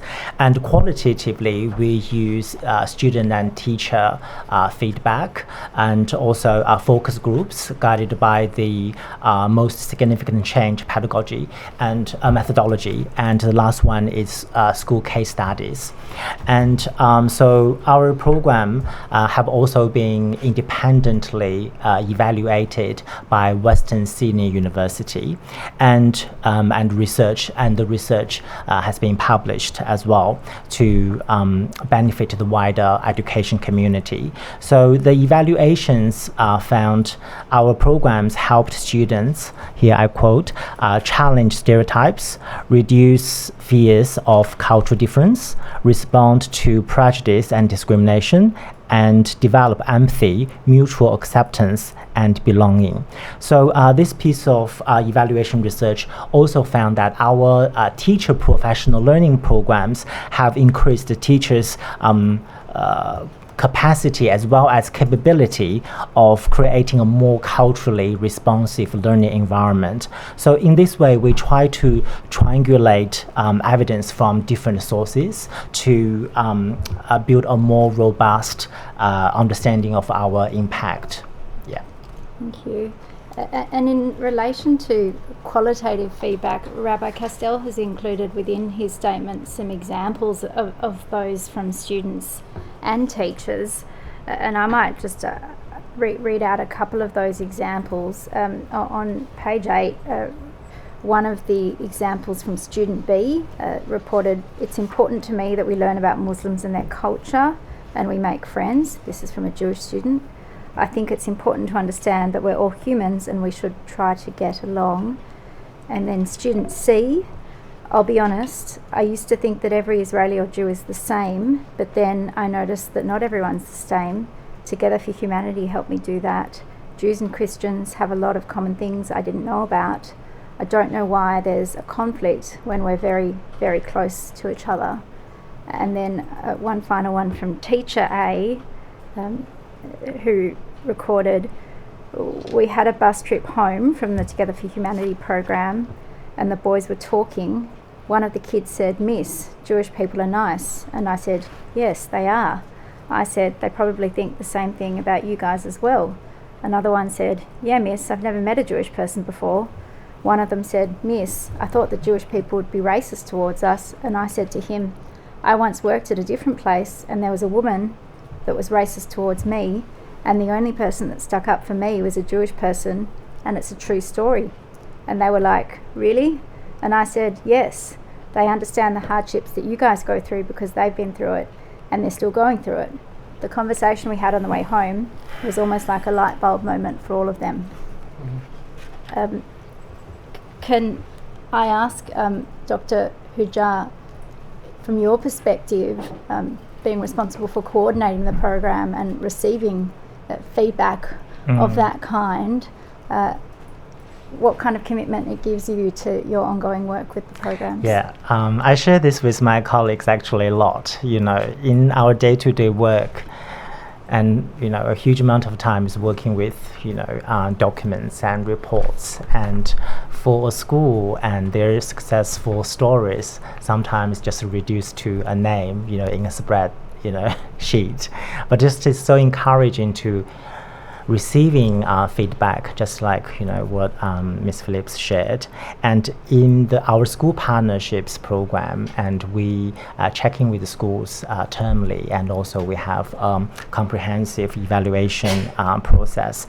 And I'm just going to share some of the feedback from our partnership schools. So at one Victorian government primary school, so their intercultural project focused on the inclusion of students from Aboriginal and Torres Strait Islander backgrounds, as well as Pacifica and Burmese families.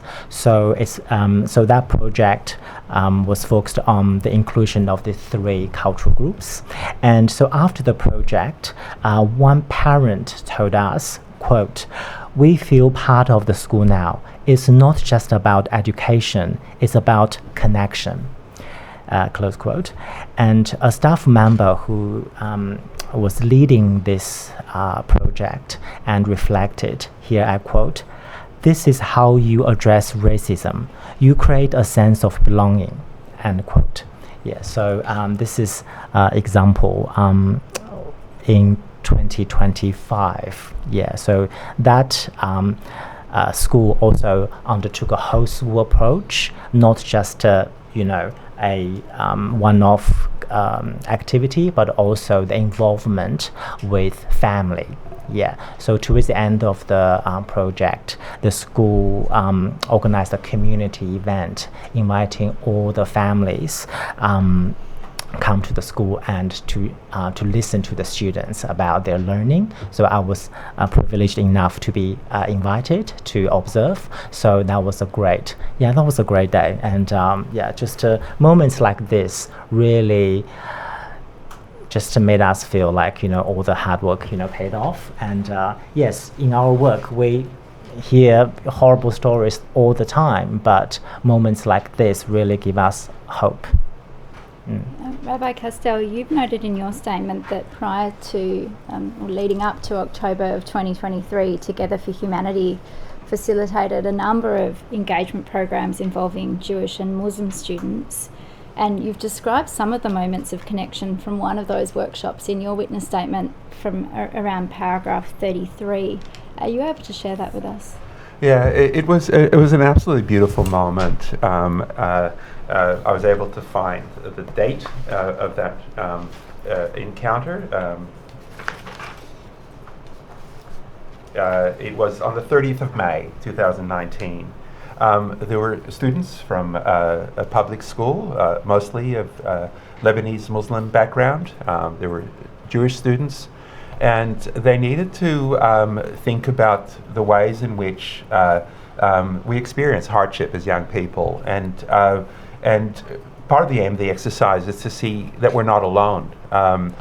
So step forward if you have been ridiculed for your religious background, or ridiculed for the way you sound. It could be your accent, but it could be your singing voice or your laugh.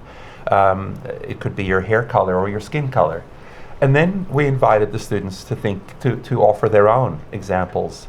And one of the students said this: step forward if you find yourself scrolling your phone, seeing things overseas that upset you, but you feel powerless to do anything about it. And after the question was put forward to the group, the whole group moved.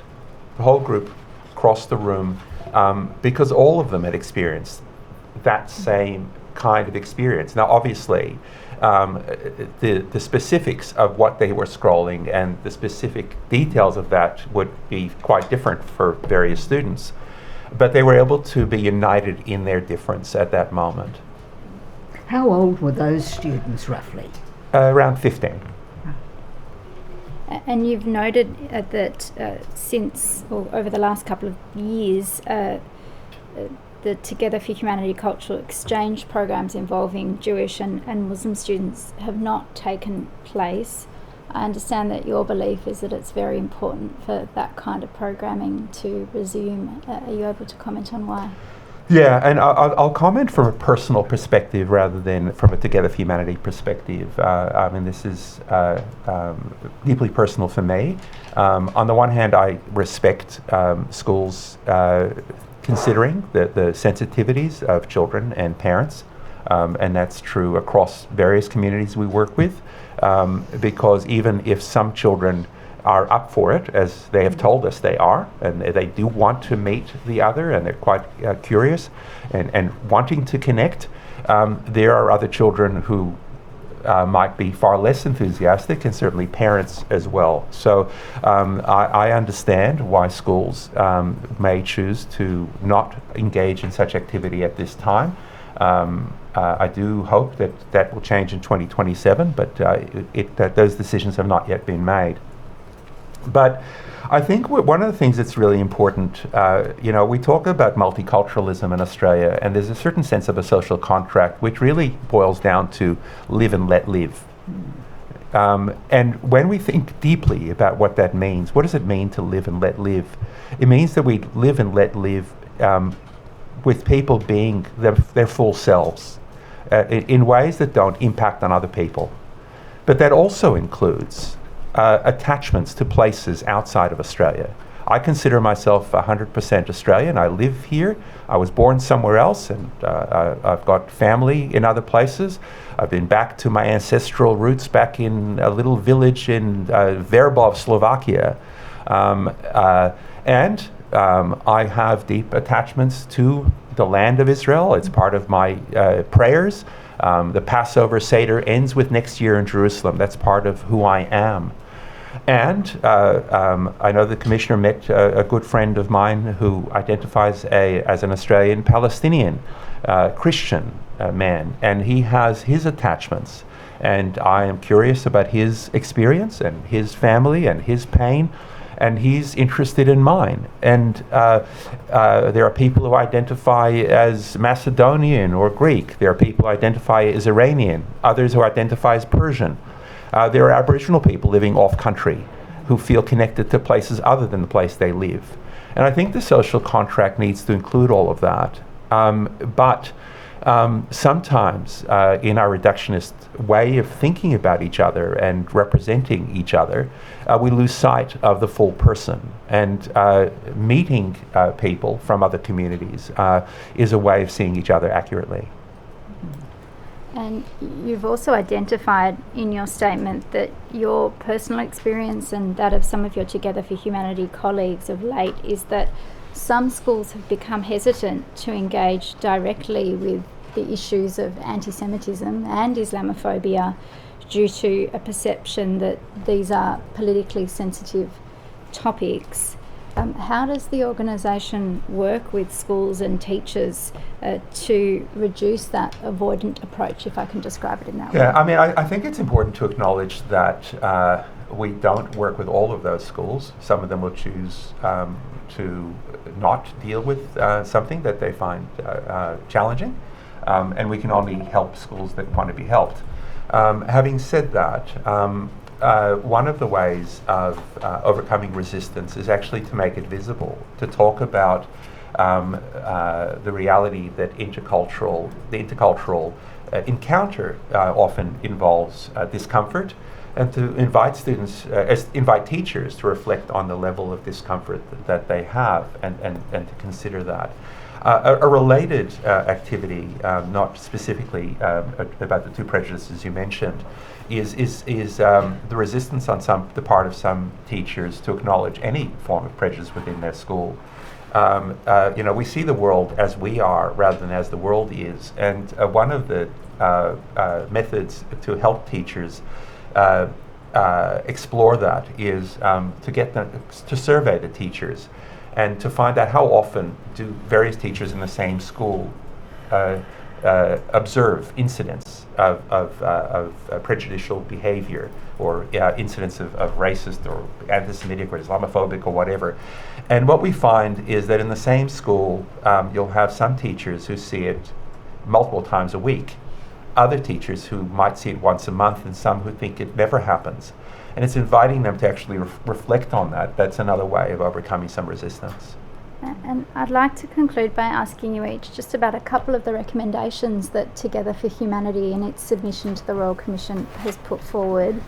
Rabbi, the first recommendation suggests combining integrated and specific/explicit approaches to anti-Semitism. Can you explain that concept of that combination? Yeah, it's as Dr. Hu-Jia mentioned, schools are busy places. So if we can boil things down and dumb them down to just say no to racism, it's much easier than actually addressing specific prejudices. Anti-Semitism is different to other prejudices, and if the effort isn't made to address it, it may go unaddressed. Similarly, First Nations experiences in Australia is different to African American racism. Islamophobia is different to other forms of prejudice. So our approach, and I think a valuable approach, is not to simply look at one kind of prejudice or a catch-all approach, but a dual approach that says we recognize that there are different kinds of prejudice, and we will address some of the common elements that are common to various kinds of prejudices, but we'll also think about how do we help young people in the school's context to reject specific kinds of prejudices. And Dr. Hu-Jia, some of the other recommendations are directed to mechanisms and frameworks within schools, including around reporting incidents of racism, around professional learning for school leaders, and also around student well-being. Can I ask you to comment on how you consider that development of frameworks can assist in the space that we've been discussing? Yes, certainly. So it's also in light of many projects we supported. So, for example, the recommendation around establishing consistent and mandatory mechanism for schools to record and report incidents of racism, discrimination, antisemitism, Islamophobia, and other forms of prejudice as subgroupings. We've seen our intercultural learning projects that focus on developing racism reporting mechanism in the school. So I'm talking about one of the partnership school from South Australia. And so because, as I mentioned, the whole school approach, putting effort into developing mechanisms such as a reporting system is more sustainable, and it can be embedded in the everyday running of a school. And another recommendation was around investing in professional learning for education system leaders. So schools are functioning a very structured system, and it's very devolved, and so we've seen cases that one, the education authorities play a role in linking schools with Together for Humanity, the change, and also that a willingness to engage has been very different compared to schools that only has a very passionate school principal or a teacher. That's why we think investing in teacher professional learning for education system leaders are very crucial.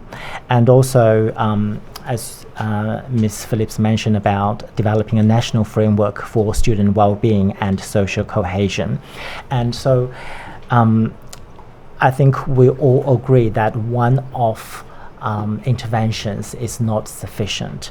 That's why investing in longitudinal and embedded programs that focusing on young people's intercultural capabilities over time is more beneficial. So if we have a national framework for student well-being and social cohesion, and we think it's more effective than isolating interventions. And particularly since COVID, schools has already placed a huge effort onto students' well-being, and I think student well-being should be taken as a holistic approach, not just about study their personal or social stress, peer pressure, but also about experiences of a prejudice should be also part of the framework work. We're already doing a lot of things. Different organizations, they play a part, but if we have a coordinated approach such as a framework, that will be more effective addressing those issues. Yeah. The final recommendation makes the important point that learning extends beyond the school gate, and that it's important to factor in how attitudes are shaped by the home and the community environment. Absolutely. And that's an area where you consider that education programs might also be rolled out in future. Exactly. And education is important, plays a very important part in creating social cohesion. But education alone is not sufficient. So all the parties, just like we talk about whole school approach, I would probably say a whole society approach to look into those challenges facing our young people. And so we just hope everyone can work together and for humanity, and the world can be a much better place. Thank you for your evidence and for your work as well. Yes. Sorry, if I could just make a quick point. One of the other recommendations is in terms of Beau talked about providing additional support, but I think that the core systems in terms of the Australian curriculum and teaching standards need attention, because all of this is addressed in what they call general capabilities within the Australian curriculum that almost nobody teaches. So if we're going to prioritize this, there needs to be deprioritization of other things, because teachers will often tell you that it's a crowded curriculum, they have got no time. this is not part of, so they need to do two things. One is they need to move this learning into the content of the curriculum, not into the elaborations, but into the content descriptions of what people actually need to learn. And the second one is that we need to give teachers freedom to not do more than they have time to do, but to ensure that essential learning, such as that articulated within the general capabilities, there is time for that at school. So that's in terms of the curriculum. The other aspect that I want to highlight is the teaching standards. There is a review underway now of teaching standards, and I think that's critically important because out of 4 levels of teachers, only one of those looks at dispositions. The rest of them, it's all about content and skill. But content and skill is not the whole picture. It's actually the character of teachers, their capacity to make ethical professional judgments, their capacity to develop connection across culture. There are certain dispositions, and I'm not going to dictate them now, but looking at reforming the teaching standards will then have a flow into teacher professional development, will have a flow about the ways in which teachers are taught how to be teachers at universities in the first place. So those standards have been around for a long time. They are under review, and I would urge that it has dispositions or the development of character and attitude that is desirable in teachers to address all of the issues we're talking about. Thank you. Anything arising out of that? Commissioner. Mr. Hu-Jia Yeah. and Rabbi, thank you both very much for your evidence, and you are excused. Thank you, Commissioner.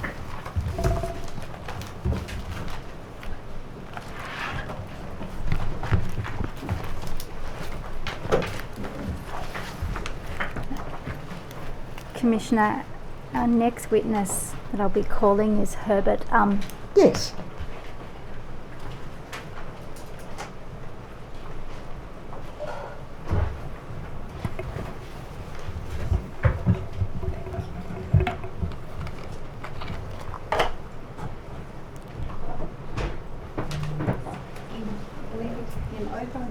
No.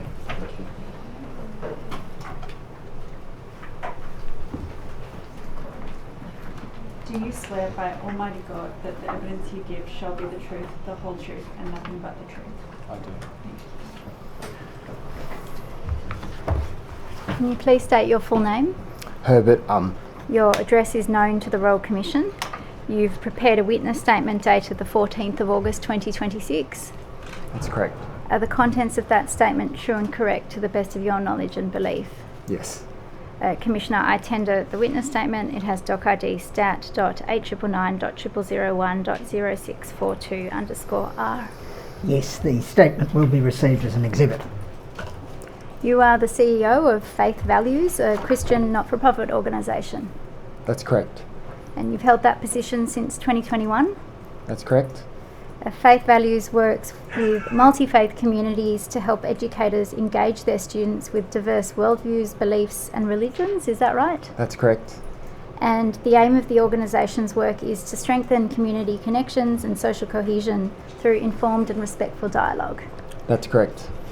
Can I ask about your own academic background? Is it right that you hold a Bachelor of Business Management and Arts from the University of Queensland? That's correct. And at the moment you're completing a Masters of Theological Studies. Yes. And you're also a member of the Australian Curriculum Assessment and Reporting Authority's Australian Values Advisory Group. That's correct. Can you describe the work of that group?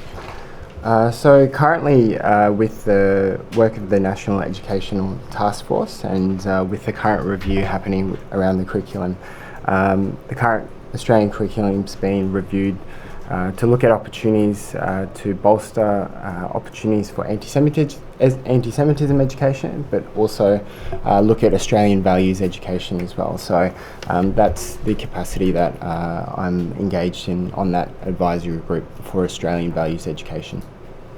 And prior to the role that you currently hold with Faith Values, you held roles at an organisation called Sports Chaplaincy Australia, and that's a not-for-profit which has a network of volunteer chaplains serving in sporting and other communities across the country. That is correct. And you've also worked previously as a leadership and management consultant. That's correct. Is it right that your work with Faith faith values in recent years has been focused around the concept of religions and worldviews education. Yes, so religions and worldviews education is an emerging educational approach that's been mainly pioneered in European context, specifically in the UK context, as they've transitioned from I guess in the mid-1950s, a confessional approach to then a world religions approach, is what we would refer as general religious education here in Australia, to a worldviews approach, which has been pioneered about 10 years ago. And you've described it as an educational model which seeks to develop literacy around various religions and various worldviews, is that right? Yes, so through the framework, or you could say the concept of worldviews, students or educators explore both religious and non-religious worldviews. You would think, the major religious worldviews that we're all somewhat familiar with, but also non-religious worldviews like secular humanism or rationalism or various other potential philosophies in the world. And are you able to identify how the philosophy or the model of religions and worldviews education differs from what we might call special religious education, or perhaps traditionally what was referred to as scripture classes? Yes, so special religious education or special religious instruction, depending on the jurisdiction that we're talking about here in Australia, is normally in faith education. So it's single faith focused. So normally a volunteer from a faith community who's been trained as an instructor would come into the classroom. It'd still be supervised by the teacher of that classroom, but normally delivered to students where parents have opted their children to be taught in that particular faith tradition. And you've noted that perhaps by way of contrast, religions and worldviews education doesn't seek to ask students to adopt particular beliefs or to provide particular religious instruction per se. Is that right? That's correct. So religions and worldviews education is non-confessional, it's not instructional, it's taught by the classroom teacher, it's curriculum aligned, so it's within the curriculum, so it's not an add-on education, and so as you've stated correctly, students aren't pressured or taught to adhere to a certain faith. In your witness statement at paragraph 7, you've stated that the starting premise of a worldviews approach is that everyone has a worldview and that nobody stands nowhere. Can you explain how that premise feeds into the kind of educational approach that you've been describing? Nobody stands nowhere. It sort of is in the name itself. It's recognising that we all have a worldview. We all inhabit a worldview. Sometimes that is religiously influenced due to family background, culture, or country where you've come from. The approach itself begins with this, a student-centred approach, helping students begin by recognising and understanding that they have a worldview. It's especially an approach that was pioneered and adopted as a result of learnings in the UK religious education system, whereby the Commission on Religious Education found that students was through the world religions approach, we're treating religion as a bit like a butterfly in a museum. You pick it up, you go, oh, that's, we're studying Islam or Judaism, Christianity. But then in some ways putting it back down there and then leaving the museum, not recognising that the student themselves are also specimens of worldviews. And so it's a much more student-centred approach, helping students recognise that they are also engaging with others that have religious worldviews. Now, I'll come to ask you in a moment about the pilot that you've been working on, but I'd like to take you, before I do that, to paragraph 13 of your witness statement. And you've identified several benefits that you believe can be gathered by students from undertaking broad-based religious and religions and worldviews education. Are you able to outline what you see those benefits to be? Yeah, so through our initial work, but also through the work that we've also modelled off in other contexts internationally, we've found that religions and worldviews education improves one's own understanding of religious and cultural diversity, whether that's represented in the classroom or in general society. It provides an opportunity to challenge stereotypes, misinformation. It also strengthens and creates opportunities for classroom dialogue between students that may share a similar worldview or those that share different backgrounds, especially those from a religious background. It also provides an opportunity as well to address sensitive issues, most notably about the current, challenges that we are all experiencing, whether it's anti-Semitism, Islamophobia, or the conflict in Gaza, which also is part of that, but also generally, racism, First Nations engagement and challenges within Australia. And so it helps students distinguish between people, religions, governments, political movements, and overseas conflicts. It provides you could say a literacy or a language for students and educators to engage across difference. And the pilot that you've been working on over the last few years, is it right that this is a pilot that's designed for the Victorian education system, and it's being directed towards bringing religions and worldviews education, as you've just been describing it, into Victorian schools, both independent and government? That's correct. So it's a pilot that's been in development for the better part of 4 years, so it's taken a while, but it's been a community-led approach. So we've we've facilitated a collaboration across various multi-faith communities to provide input into the development of the resources. And so we've deliberately, as part of our approach, aligned it to the curriculum, to the Victorian Curriculum 2.0, and especially in the area of civics and citizenship, as well as the capabilities for Year 7 and 8. And is it right that, as things stand, the pilot model consists of 8 lesson plans, a teacher's guide to religions and worldviews education, and also a program of professional learning that is delivered to teachers with the intention of them delivering those lesson plans in their usual classrooms? That's correct. So the 8 lesson plans helps, I guess, teachers engage in the topic of religions and worldviews. And it's, just to clarify, it's not a lesson on Islam, a lesson on Judaism, a lesson on Christianity or Sikhism. It's an integrated approach. So through some big questions, firstly helping students recognise that they have a worldview, but also then through the questions of, what is life about, the purpose of life, which many worldviews would have a response to, all the way to what does it look like to be a good citizen, what are some of our obligations in our life.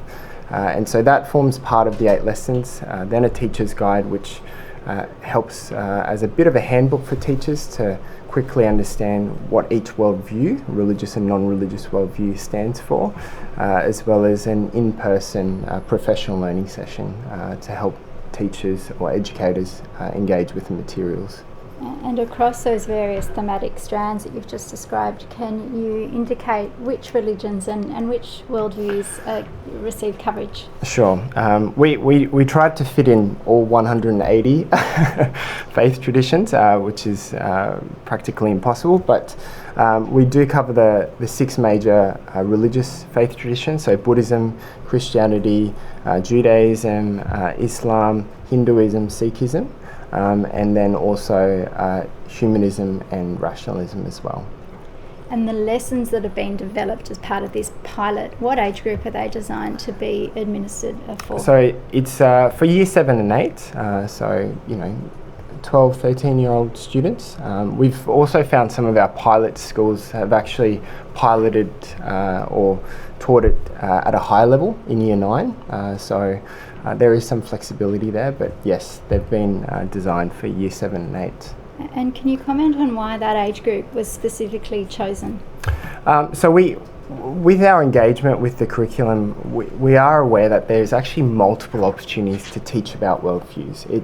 just doesn't sit in civics and citizenship year 7 and 8. It actually does sit in lower year levels, also in other areas like the arts, English, as I mentioned, the capabilities, but other parts of the humanities.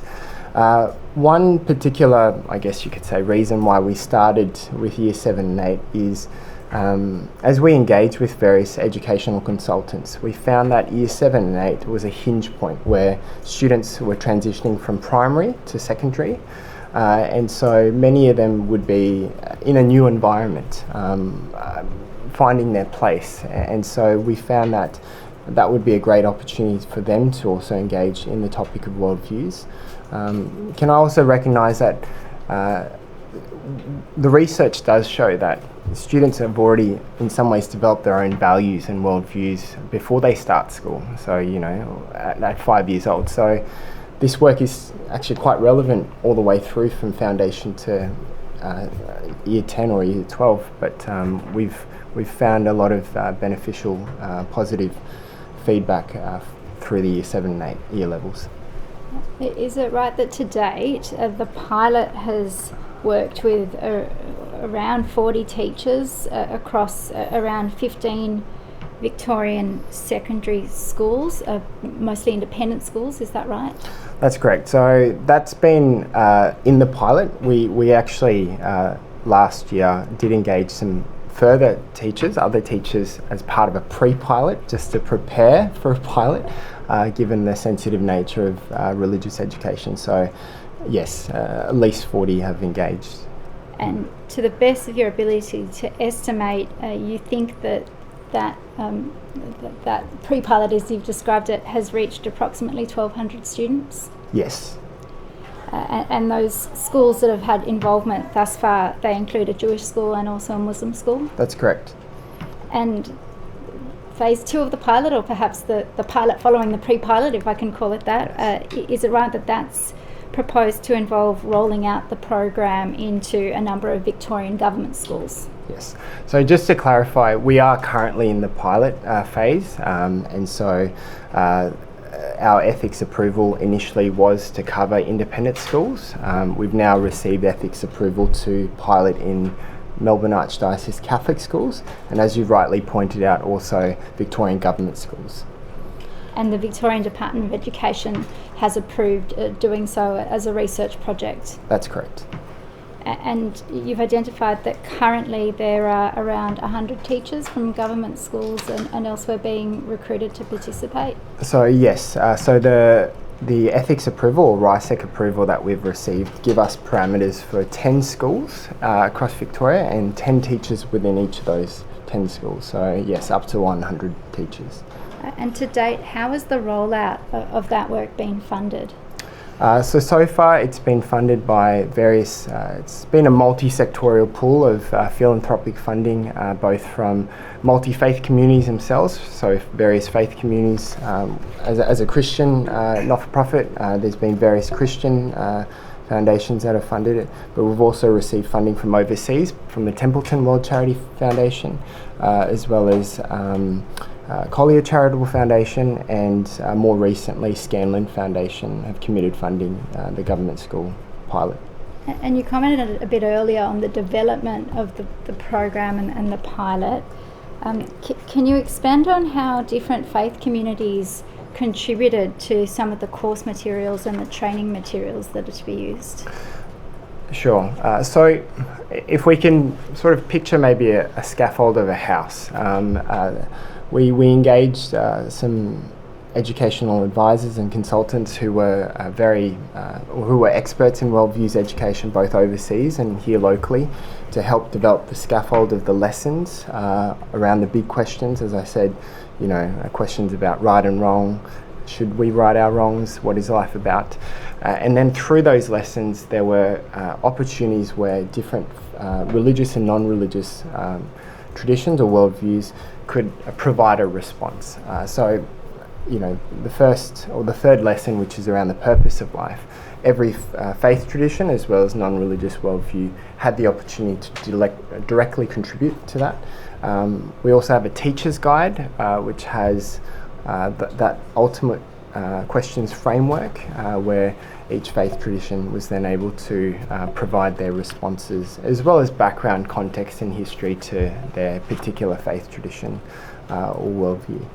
And at paragraph 23 of your witness statement, you've said this: the diverse faith communities hold materially different beliefs.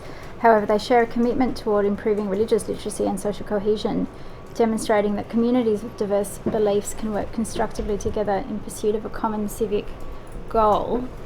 Is what you're conveying there in your statement that the actual development of this pilot program itself was something that was able to facilitate social cohesion?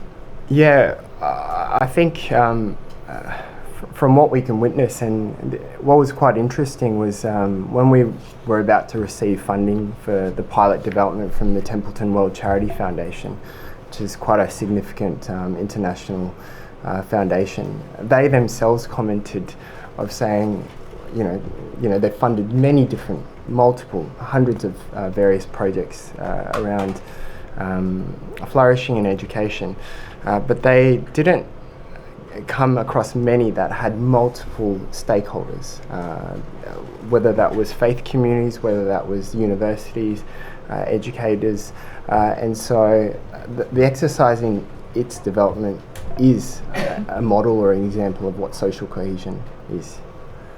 And you've noted earlier that the pilot has drawn on pioneering work, I think you called it, that's been done overseas and particularly in the UK. Are you able to identify how that international experience was drawn on but then also adapted to the particular Victorian school context? Sure. So the UK approach, especially in England, RE is a compulsory subject in schools. It's in the curriculum.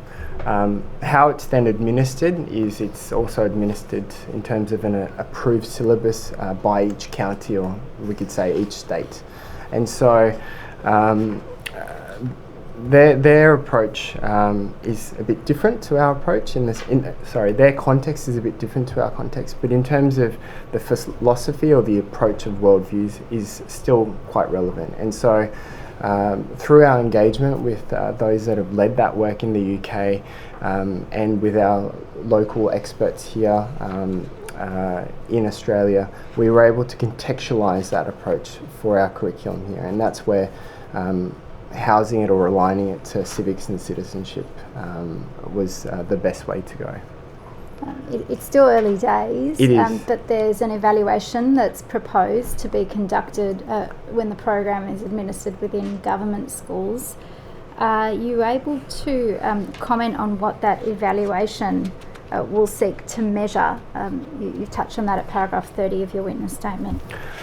So currently the evaluation is underway, and that's being conducted by the University of Melbourne Faculty of Education, who's also leading some current research around worldviews literacy on attitudes and challenges of actually teaching religions and worldviews currently in classrooms. So the University of Melbourne Faculty of Education will evaluate the pilot program both through pre and post surveys of teachers, measuring particularly teacher confidence as well as student attitudes towards diverse religions and non-religious worldviews. And there has been some feedback, and you've shared some of the feedback both from students and teachers in your witness statement. Can I ask you to share with us a couple of the examples that you've included that have come from teachers who have participated, and they're at paragraph 35, and then also from some of the students that you've extracted at paragraph 37? Yeah, sure.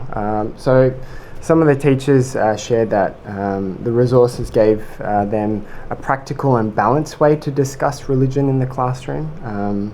Another commented that the resources were long overdue and that they were grateful for the work that had gone into the development of these resources, especially with the wisdom that was collected broadly, especially with multi-faith consultation.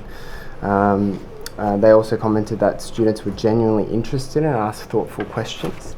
And they also really appreciated the training, the professional learning, where there was excellent collaborative activities. It helped The time flew by and the guidance and training was practical and well modelled. They also appreciated how each lesson was framed around a big question, and also appreciated the academic background that underpinned the worldviews approach. Yes. And then you've identified that some of the students have said things like, it made me think more critically about how media influenced our beliefs, and it made me think about how everyone sees things differently depending on their background or position. Yes. You conclude your witness statement at paragraph 45 with the observation that religions and worldviews literacy should be expressly recognised as an educational contribution to strengthening social cohesion and to the prevention of prejudice, stereotyping, conspiracy narratives, and ideologically or religiously motivated extremism. And you've advanced several recommendations that have a connection point to that core proposition. Can you explain what you would like to see in terms of future rollout of RWE? Sure. It's still early days, but from what we've found as we've engaged various school sectors as well as education sector at large, there is this nervousness towards the topic of religion, especially in the classroom or anywhere in education, and it is understandable. Religion can be a very sensitive topic. It's deeply personal for many in the community, and so that lack of confidence at times, especially from a teacher's perspective, in some ways diminishes students' their own sense of identity or belonging in the classroom. So we'd like that to be called out a bit more, or at least articulated a bit more throughout, systematically, whether that's not just the curriculum but also the teaching standards. It is there, but in terms of creating greater confidence that yes, we can actually talk about religions and worldviews in the classroom. That also then lends to, especially I think the government school sector at times, where there is confusion around whether religion can be taught in the classroom. But I think at the end of the day, some of the previous witnesses have mentioned when you don't engage in the topic, in some of these sensitive topics, it then creates this reticence, and it pushes students to look elsewhere, whether that's online in media or social media or other places, to find information about different religions that they might not be familiar with. And your view is that it ought to be addressed head-on in a constructive way in a classroom environment moderated by educated and skilled teaching staff. That's correct. And I just want to make it clear, we don't want to set up our teachers to be experts on each religion. I think that's sometimes the challenge or the concern that teachers may face, that they need to have an answer for every question. I myself have a Christian background, and I've had the opportunity to engage and through this project learn about different faith traditions. But I wouldn't be the first one to speak on behalf of someone from a different faith tradition. But I think it's about helping teachers feel confident about modelling that humility and that curiosity, as well as fostering a sense of safety in the classroom. And that's where the competence piece comes in. It's not about knowing all the answers, but actually having the right frameworks and approaches in the classroom where students themselves, who are also bringing their own worldviews, can engage with the lessons or the materials and the dialogue in the classroom. Thank you. I have no further questions, Commissioner. Thank you, Mr. Thank you. You are now excused. And the Commission will adjourn for lunch.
Commission on Antisemitism and Social Cohesion is now in session. Commissioner, I call Mr. David Gonski. Yes. Mr. Gonski, will you take an oath or make an affirmation? An oath. Yes. I think we have... there. Do you swear by Almighty God that the evidence you shall give will be the truth, the whole truth, and nothing but the truth? Please say, I do. I do.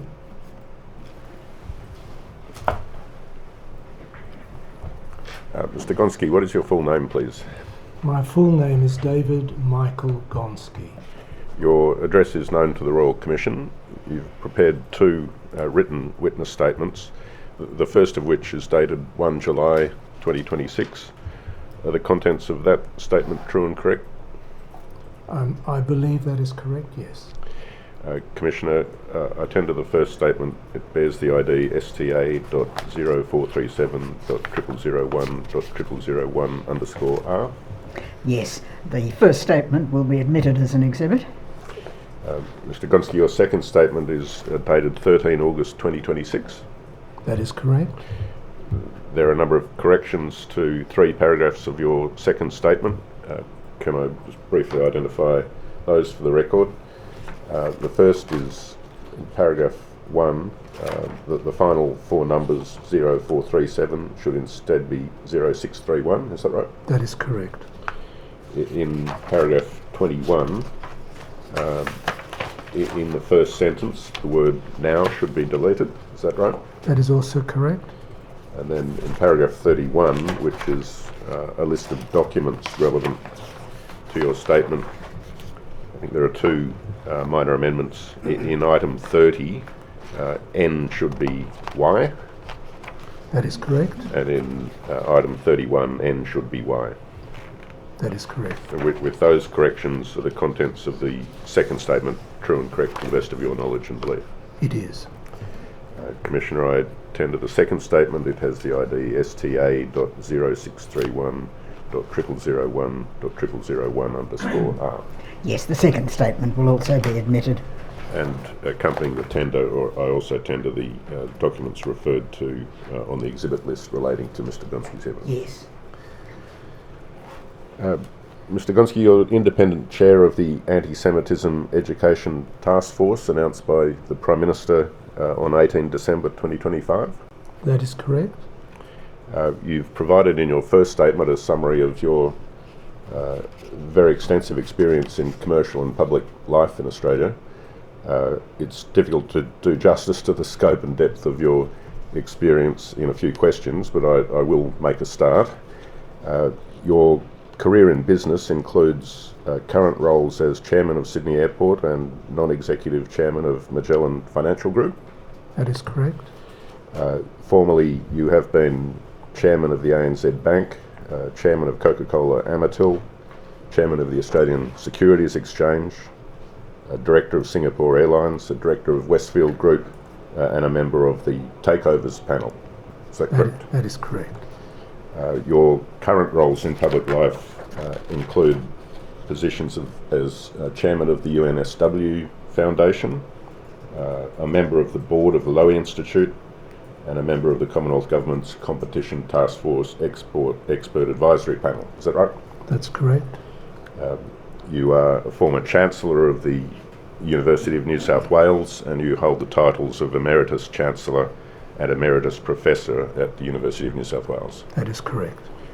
And you're a former President of the Sydney Theatre Company? I think Chairman of the Sydney Theatre Former Chairman. Your extensive work with philanthropic and educational institutions includes positions as patron of the Australian Indigenous Education Foundation, of the National Aboriginal and Islander Skills Development Association Foundation, and Raise Foundation. Is that right? That is correct. And it was with that very considerable background in government and the corporate sector, including across the educational institutions I've mentioned, that the Prime Minister appointed you to lead the Anti-Semitism Education Task Force in December last year. I believe that to be correct. Yes. Thank you. Can you describe the purpose of the Anti-Semitism Education Task Force? Yes, we were established under terms of reference which gave us a dual role. The first role was to assist in driving what the government's response to the anti-Semitism envoy's education part of her plan, and in addition to that, to advise on other ideas and situations that could assist in reducing anti-Semitism and indeed hate. You referred to driving the implementation of the envoy's measures. There are the terms of reference of the task force refer to 4 examples of that. I might just bring up the document. That is the task force terms of reference, CDE.0437.0001.0426, just to identify the measures of from the special envoy's plans within the remit of the task force. That they are summarised in those 4 bullet points in your terms of reference. They are summarised there, indeed. The first of those is a curriculum review. Is that right? It is true. It's a curriculum review, and we have furthered that as time has gone on. Yes, I'll come in a moment to the priority work streams that you've identified in your statement. The second, third, and fourth, which we will come to, are to provide a hub of resources, which the envoy recommended and that you are pursuing in the task force. That is correct. The next is to support the delivery of the Special Envoy's University Report Card. Now that has been undertaken in large measure already, is that right? That is correct. And the fourth bullet point in the terms of reference is to support the Tertiary Education Quality Standards Agency in respect of powers and so on. That is also correct. Right. Now, can I ask you about the other, or the members of the task force? Not to ask you to list them all out, but perhaps just explain the overall structure and mix of representatives on the task force. There are, by my calculations, 24 people on the task force. That includes myself. It also includes the anti-Semitism envoy, Julian Siegel. And then we go down to people who are really involved in running education in this country. We have all of the people who run the state school systems right around the country, and indeed including Tasmania and indeed the Northern Territory. We have people from the universities. We also have people from preschool, because our purview is from preschool all the way to university and TAFE. We have TAFE representatives from TAFE and Skills Australia. And basically all of them come together to deal with the things at the task force level. The task force got up and running almost immediately after the announcement, and I understand you've had essentially monthly meetings since then, is that right? We've had 6 meetings, yes. And the task force has recently published its midpoint update, which was issued at the end of June. That is correct. Can you explain at a general level what the midpoint update intended to do and what it reported on? Under our terms of reference, we believe that we should be open to what we are actually doing. We send a communique out at the end of each of our meetings, and at the midpoint, which is about June, where we've been appointed for 12 months from December the 18th of 2025. So we felt it was important to report on all we'd done over the 6-month period. It covers how we are driving the anti-Semitism envoy's ideas that you've just referred to. It also talks about a 6th idea, which we can talk about, which we have taken much further, and it touches on further ideas that we are looking at and indeed hope to contribute to in the months to come. you referred to a communique sent after each of the meetings. Who is in receipt of the communique? It goes up on our website. I'm not aware that we send it directly to anybody, but using the modern form, it's there on the website, and we hope people can see what we're doing and that we are being as effective as we can. At a general level, what are your observations about the effectiveness and functioning of the task force so far after 6 or 7 months of its operation? I have to say, and I say this to the Commissioner, it is something that makes me smile, that I said there were 24 people. They all turn up to pretty well every meeting. Indeed, when somebody doesn't, they always tell me their excuse, and it seems to be a very good one, which is impressive. They are all eager to do something in this area. Many of them are running gigantic school systems. We have the boss of New South Wales, the boss of Victoria. These are enormous school systems, and they're there on time and contributing actively. I think it's a very good sign, Commissioner, and each time I attend I realise why I am proud to be the chair, because they are all putting so much effort into it. In your first statement, you have indicated that back in December last year, the task force agreed to 5 priority work streams, and you've just mentioned that the 6th was added by the task force itself.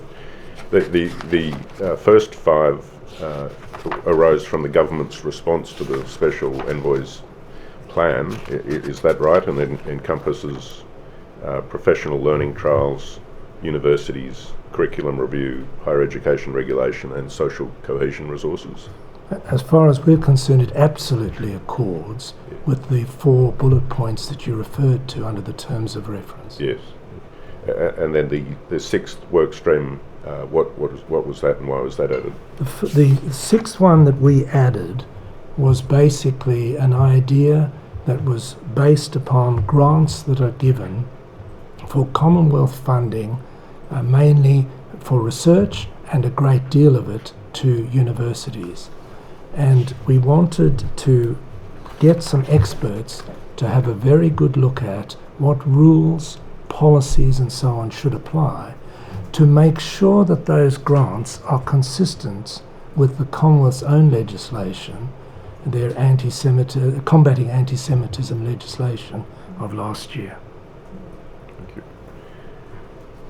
Can I ask you, priority work stream by priority work stream, just a few more questions about each. The first of them is the Special Envoy's UNESCO training program proposal in relation to primary and secondary schools. Could you briefly describe what that involves and what the task force has sought to do to implement that? Well, I'll do that in 2 ways. The first thing is we have met with the people behind that UNESCO program. We have spoken to them, impressive as they were. We have seen that what they're seeking to design is concepts that can be used by teachers in teaching in the areas you talked about, basically primary and secondary. This is still to be tested, obviously, and has to be honed, and it's being tested, as I say in my statement, in New South Wales and Victoria, and just recently it's been tested in Western Australia and Tasmania. This is a module that has been used overseas but is being honed for the local situation. And it is directed, is this right, to training, teaching to teachers in accordance with the UNESCO proposal? Correct. There was a national dialogue event hosted by UNESCO in March that you spoke at. Was that? Yeah, it was actually hosted by the Antisemitism envoy. They were there, some of them couldn't get a plane. There was some difficulty with planes, so we saw them on the television and talked to them on the Zoom. I did speak at that, and it was very well attended, and we're very grateful also to the Governor-General who took part in celebration at the end of all these people who'd come together to talk about this. And the purpose of the event was to ensure alignment with the UNESCO principles, is that right? No, I think the purpose was to understand what the UNESCO principles were. And a number of us were not as well versed in it when we got there, but by the end of the day we knew a lot about it. And certainly the main proponent of UNESCO training, who came through by Zoom, very clearly expostulated what this was all about.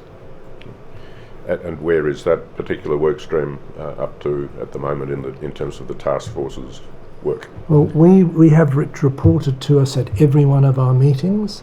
As I say in my statement, and as I mentioned a minute ago, it is moving through the states because it needs some tailoring for the particular circumstances in which it's going to be used. This is a very good way of teaching, but teaching that is not done to actually suit the classrooms in which it's going to be used is not as good. And that is one of the good things of the UNESCO modules, that they're happy to come out and do that. The second work stream addressed to a separate part of the school curriculum, which has included the involvement of the Australian Curriculum Assessment and Reporting Authority, undertaking a focused review of the Australian curriculum. It sounds like a very large undertaking. Is the intention for a thorough review of the curriculum with anti-Semitism education in mind? Absolutely, and remember, this is the Australian curriculum, and I don't advise that you have a good look at it. It is massive. It plots pretty well every day that students go. We're very lucky to have a CARA basically looking at it. They report back to us because one of the ACARA, or the boss of ACARA, is on our committee, on our task force. He reports back each time we meet, and they are moving on, and it will be done within our 12-month period. They've had focus groups, they've tested it, and it's a complex thing. I looked at it and thought this is going to be simple. That was a premature thought. It's a difficult thing, and they're doing well. And is it right, this is directed both to primary and secondary schools as well? That is correct. Before lunch, we heard from Rabbi Kastel from Together for Humanity, and he raised an issue that a program such as Together for Humanity is within the standard, I think, within the overall curriculum of capabilities as distinct from content, if I've got that right. Yeah. He was urging the need for a program of that character to be included in the content, given the size of the curriculum and the demands on teachers. Is that the sort of level of detail that your task force will look at when ACARA comes back to you? I will answer that, Commissioner, in two ways. Firstly, Rabbi Zalman actually spent an hour with our task force with his prop, which I assume he brought to you. I remember it well. He put the same proposition to us, and it's a worthy one, and it indicates his knowledge of how the curriculum works. There is space in the curriculum for this sort of thing, but it has to be clearly mandated and mapped, and that's something ACARA are very professional at doing. But it's something they've taken on board to consider. And I should also say the boss of ACARA, who I mentioned previously, Mr. Ganil, sits there, and he was in attendance when the rabbi brought his prop. Thank you. The third of the priority work streams is the Social Cohesion Education Hub, and you've identified the development of that hub as involving a website development with resources attached. Can you explain what how the hub is intended to function and what the task force has done in terms of its implementation? Yes, we've been very involved with this one. ESA who are basically doing it for us. We've had many Zoom meetings with them. It starts firstly obviously with technology, because a hub that has to be accessible by so many has to be available. This they were able to put together. They have some experience in that, and that was something they could do quite quickly. The next was to make sure that the various items on it are quality and do what they say they're going to do. It is my understanding as of today that there are 52 items on that particular hub. The hub was launched just after our last meeting on the 29th of June, so it would have been in early July. We have, I don't know whether I can say I've tried it personally, but I've watched how it works. And it's a very good instrument. And by the way, it's available not just to teachers, but to students, and we were very clear on this, parents and guardians as well, because there are issues that have to be understood.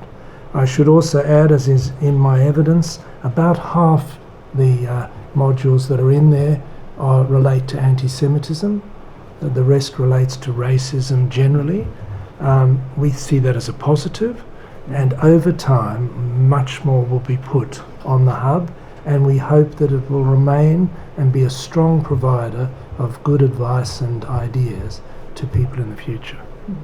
And you referred to the 52 modules and growing. What's the general character of some of the modules, if you can explain? Are they text-based, are they video presentations, or a combination of things? The beauty of the technology is they can be both, and it is quite possible that out of some of the other things that we're talking about, even the UNESCO situation, that things might come out of that can go on the hub. Already, as we've been talking, there's been a lot of people suggesting to us ideas for modules, and we are suggesting they should go in the hub. Stepping back from things like the hub resources and the curriculum changes, what are your views more generally about the significance of educational reform in firstly tackling anti-Semitism and secondly promoting social cohesion? Well, I start by saying I'm a great proponent of education. In my life I have watched how important education is. I know that it changes the life of people as they become educated. I know it can change communities as they get educated. So I start with a very open outlook to the benefits of education. Education, in my view, can teach people. In the old days it used to be it can teach facts, but in the world we live in, facts are fairly available. The understanding, the analysis of facts, the concept that maybe one should delve into things and question whether one should in fact have an ethical approach and how things should be done, together also with taking young people and letting them learn about other cultures and so on, and enjoy the diversity that comes with education. A lot of reading, a lot of thinking, and often today a lot of playing with educational toys, which is fine. I really believe, and I'd put to the Commissioner, that education is something that can help in this area. Nothing will totally solve the problem that you're looking at, but education can definitely allow discussion, thinking, and I think the concept of understanding the other person's problem a lot better. Is it the intention to see within the curriculum for primary students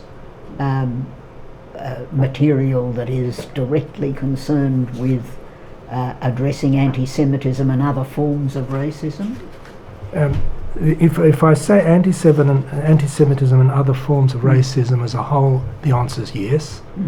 If you're going to ask specific questions as to what part of that is, I might have to take that on advice. But there's no doubt that primary school kids are able to deal with that. And if I may also put to you, already there is a thing called primary ethics, and our committee has been looking at, you probably have seen that in my my evidence in whether we shouldn't extend ethics from primary ethics, which is only in New South Wales at the moment, into right round Australia, questions of, what is the right thing to do, thinking, talking, and also perhaps have secondary ethics, and as an old chancellor, maybe tertiary ethics. Just coming back briefly, I'm sorry, Mr. Lancaster, not at all. On the question of anti-Semitism and other forms of racism, Rabbi Kastel expressed the opinion that anti-Semitism is distinct. That is, as I understood him, there are features of anti-Semitism that distinguish it from other forms of racism. Would that be a concept that you agree with? I should firstly say, just to be absolutely clear, the task force itself hasn't looked at that. So if you want my personal opinion, I would say to you that all forms of racism are bad and each form of racism has differences. So therefore I'd agree with the rabbi, but I would go further and say it also often applies to other forms of racism too. I might have been verbaling the rabbi. I just made a note that he was talking of, as I understood it, the distinctiveness of anti-Semitism, not for a moment suggesting that other forms of racism and Islamophobia aren't equally troubling. But Commissioner, what's been put to us, which may be what he was thinking of, is if you look at history, namely December of last year, Bondi and so on, there is a distinctiveness about anti-Semitism. It is exhibited now. And I think, I don't want to verbal him either, especially as he's not here, but in our meeting that was very clear that that's on his mind. Yes. Mr. Gonski, the fourth priority workstream relates to the University Report Card project of the Envoy, and Professor Craven has delivered an initial report to the Special Envoy. Can I ask about the role of the task force in that process, what it's done to date and what it anticipates doing, if anything, in the future on that topic? No, thank you. The report card was started by the Envoy. Our job, as you saw in the terms of reference, is to help with that. We played a role, and obviously government make up their own mind, but we played a role in hoping that maybe standards would be changed to assist in many of the parts that were troubling Professor Craven in his discourse in terms of report cards, and a number of the problems that we had heard were coming in what he was going to say. We played a part in that, and I can explain what happened in terms of history. The report card itself was run by the Envoy. My understanding at the moment is that she has stopped it in view of the fact that the government has passed these standards, and we're now awaiting the interpretation of those. And as a task force, we're very pleased the government's done that, and I suppose, and maybe big noting ourselves, we feel we played a part in it. That does bring me to the next core work stream, which does relate to the regulatory framework, particularly in the higher education sector. Now, the Tertiary Education Quality and Standards Agency is a relevant regulator in the area. Could you explain what the task force has done to date by looking at its regulatory powers and scope of its operations? I'm putting it simply and not in legal terms, so it may be, if you need everything in legal terms, you should research it. But the TESCA Act basically allowed TESCA to turn off the lights, close the whole university, but couldn't do anything else. So accordingly, if somebody, for example, and I just make this as a bit of a joke, if they broke the speed limit getting to their university, basically, are you going to really close the university down? It meant that the Act lacked teeth, because most people running universities knew that although they may be admonished, there would be no penalty. as recently as I believe it's today, the government has announced that they've changed that. We believe that's a good thing, that there will be penalties, much less than turning off the lights and closing the university. But on the other hand, penalties up to $2 million, which would be enough, I'd say, for any university to be quite concerned about. And I think you've referred to it as a process of both strengthening and modernising the powers. Absolutely. By removing that rather blunt instrument of just turning off the lights, as you've referred to. Now, in your statement, you also refer to some changes announced on the 13th of July by Minister Clare to the higher education threshold standards. Can you identify the work of the task force in relation either to those changes themselves or to the implementation of them?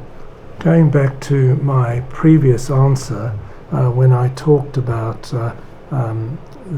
Professor Craven's report, he was very concerned that in order to work out whether there had been anti-Semitism, etc., he felt you had to define it. And he noted in his report that no university had adopted a definition. He accepted some had defined it, but had they adopted it? This was the result. The result of that was that the envoy had written to the various universities requiring an answer.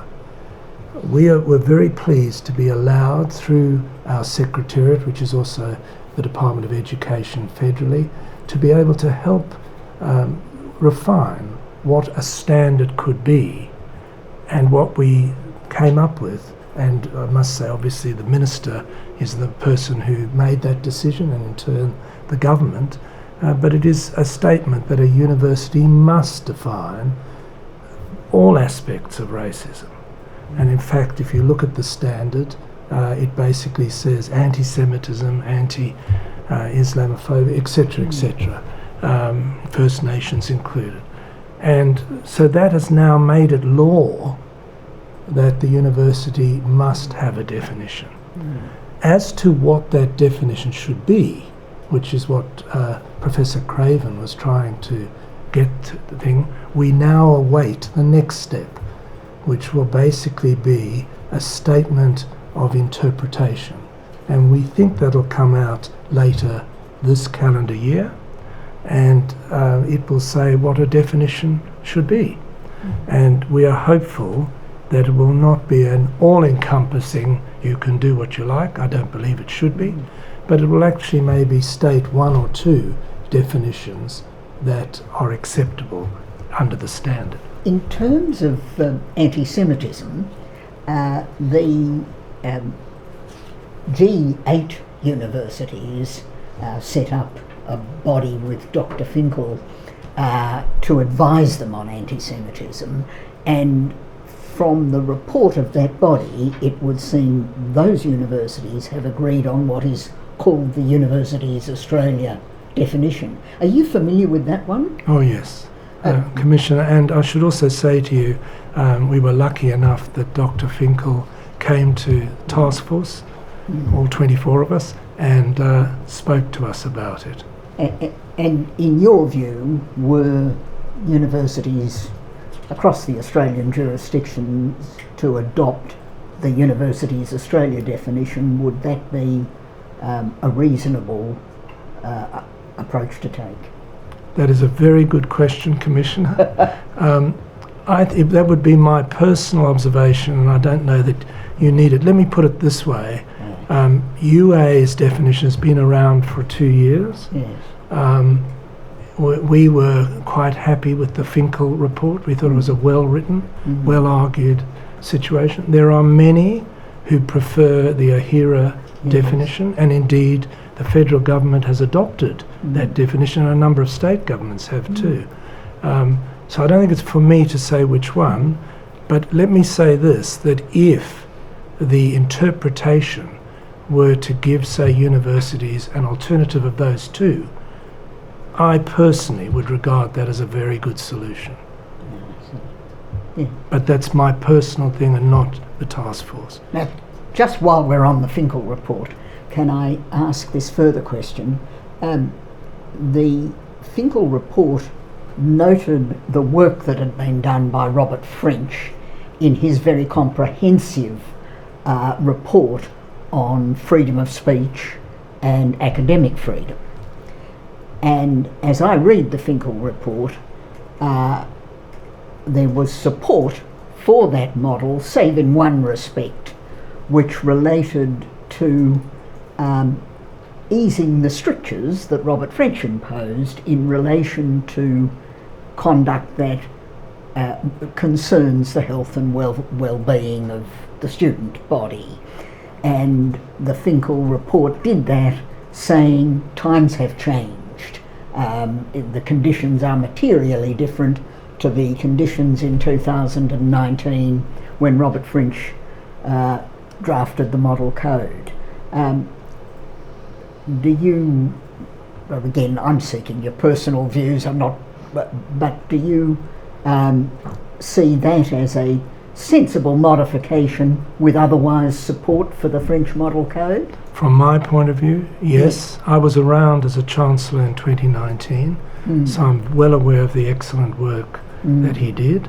And at that stage, we felt it was the right thing. But that was 7 years ago, and a lot has happened.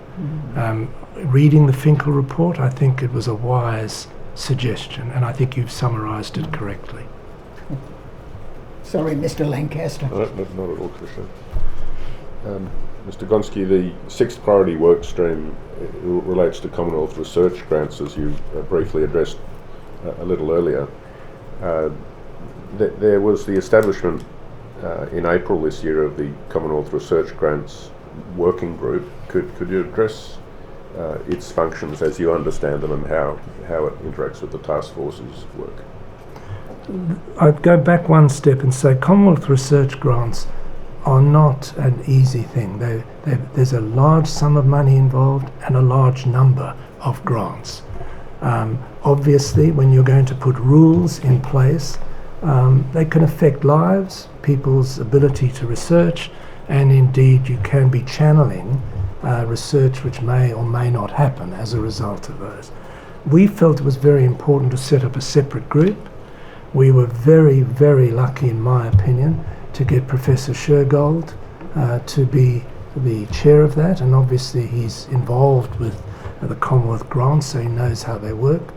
They have met quite often since. They are yet still to give us their report. We know that they're canvassing widely, and knowing Peter Shergold, the answer will come, and it will come, I hope, well before we finish in December. You have also described in your first statement some of the task force's other work and initiatives alongside those six priority work streams that I briefly asked you about. Could I address a couple of those? One is preschool education and the proposed expansion of a model for preschools. Could you speak briefly to that? One part of our task force is from preschools. In fact, there are two people there who are very conversant with preschools. This particular idea came from a preschool that has had some involvement in this particular sort of issue. And again, I'm sorry to use the word module all the time, but they've developed some modules which can be used. Whether they should go in the hub or whether they should go directly has not been decided, but we are very interested in those modules, and we're also very interested in how successful they've already been with those modules.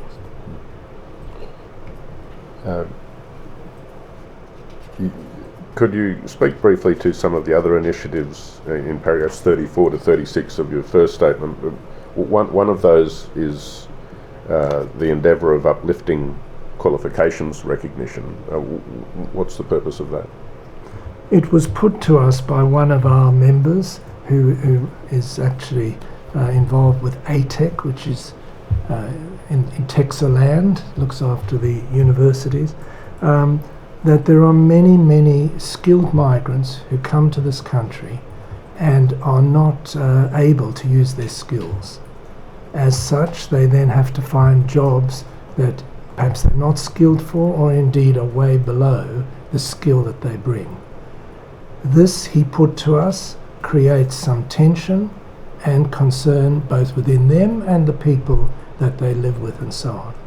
He felt, and we're looking at it, we haven't basically made a decision on it, but he felt that we could find a twofold solution, a solution that allowed us to have more skilled workers, and at the same time a solution that would take away some of the aggravation that comes for these people. And that would be to look at people who are already here. This is not suggesting more migration.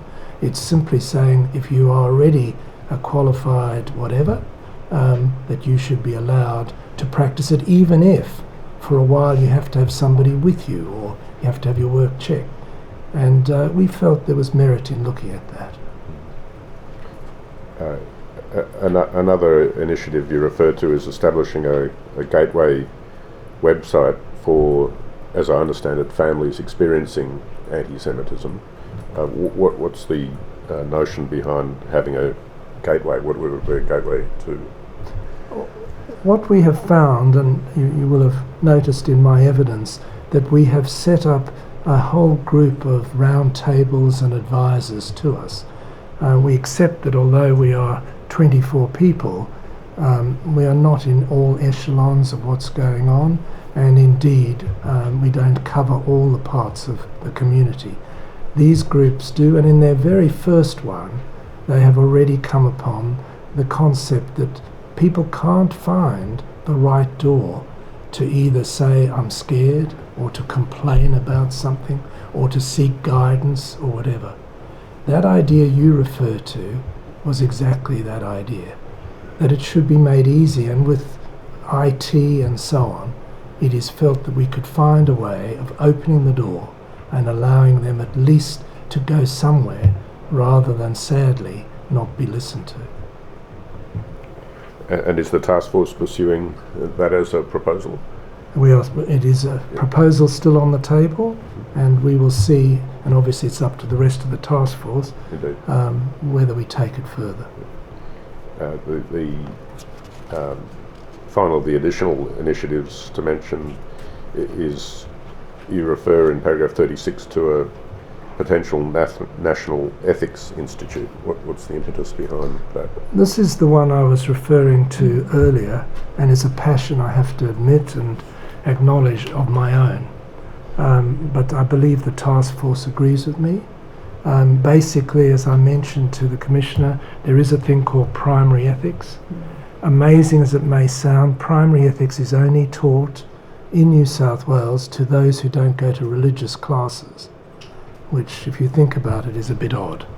I think that the concept of having an ethics institute around Australia, which is available to run primary, secondary, and, as I mentioned, tertiary, should be something that's very important going forwards. And I should also add, because no one's beyond reproach, maybe there should also be ethics for business and so on, as an extra adjunct, to actually ask questions such as, what's the right thing to do? Just as Socrates asked. We think that's quite a compelling one. A stakeholder reference group was established in April this year as part of the task force's procedures to provide diverse expert advice, including on social cohesion. Is that right? That is correct, and that's the one I referred to in answer to your question about the open door. Yes. And how was the membership of that reference group determined? It's extremely wide. I have to be honest, I brought the list should the Commissioner be interested, but it's about 72 people, and I won't take up your time reading all of them, but I will read the groups. Unions, yes. Principals of schools, and that's, by the way, principals of all schools, not just state schools and so on. Parents, youth, in addition there's tertiary, early childhood, and other people who are very aware of the subject matter, such as, for example, the Race Discrimination Commissioner. And I should also mention, because it's important to our terms of reference, that there are a number of people of Jewish persuasion or Jewish religion, as well as those representing groups in the Jewish religion, so that we can get their input as well. And group members have participated in the task force's meetings to date? Well, we have had a few in the thing, but the real thing that's happened is that in the month of June, we had 2 meetings of this. We're running another, well, we have had another because we've gone past that in July. So there's been 4 meetings. So the subjects are in my evidence. We have not tabled the subject matter yet at our task force meeting. The first lot will come at the end of this month, and we will debate it. And the suggestions that they've made, which I've seen, are very, very useful. One of the, I think, coming topics for that stakeholder reference group meeting is to address extremism and radicalisation in educational settings and the role of educational systems to respond to that risk or that reality and to strengthen social cohesion. Recently, the Royal Commission has heard evidence about the course taken in the United Kingdom in the establishment of the prevent duty, which includes a duty placed on educational institutions. Is the task force going to look at those sorts of mandatory reporting requirements? In other words, for educators who identify signs of radicalisation and extremism? That's ahead of us to discuss. That particular report has not come to the task force yet. And we will have a look at it if that's the recommendation that comes from them, and there will be a healthy debate about it. Thank you. You were asked by the Royal Commission to identify some leading examples of initiatives or programs that had come to your attention through the task force that may be particularly effective in tackling anti-Semitism or building social cohesion. There are 2 in particular that you've referred to. Could I ask you about? The first is the Together for Humanity expansion program, and indeed we've heard evidence just earlier today about representatives from the Together for Humanity program. What about that initiative caught your eye as an effective way to approach the problem? Well, this comes back to the Rabbi with the prompt. And I should say to the Commissioner, it wasn't the prompt that made us back him. The concept he has is a very good one. And he convinced us that he's not just doing it now, he's been doing it for years. And he took us through some incredible situations, which he may have done this morning here, which were terrific, where he hopped in a car or cab or however he gets around, with some Jewish students from the eastern suburbs of Sydney, and went to the west, and he brought them together and they made friends, and he nurtured it. And he is a person we felt, as is his staff. There's a woman called Schneider there who's excellent. They know how to nurture this. They've learnt. And obviously you're bringing people together who may not naturally come together, and the result can be very, very harmonious and greatly advantageous in terms of social cohesion. You've also identified the Monash Initiative for Rapid Research into Anti-Semitism as a training program of value developed by the Australian Centre for Jewish Civilization at Monash. Can I ask you the same question? What about that initiative? What appealed to us, that particular initiative is more focused on universities, and it was aimed to train the trainer. And a lot of it, by the way, had to do also with basically your own bias, which is something we all have. And I know from my previous life as a Chancellor that my particular university, a lot of them did it, and they found it extremely good. They found that they were able to talk through things, to learn things, to appreciate some of the parts of the Jewish faith that they had never thought of. And I must say, Professor Saluki is quite a good teacher. Certainly we've sat through a couple of years. They're very good.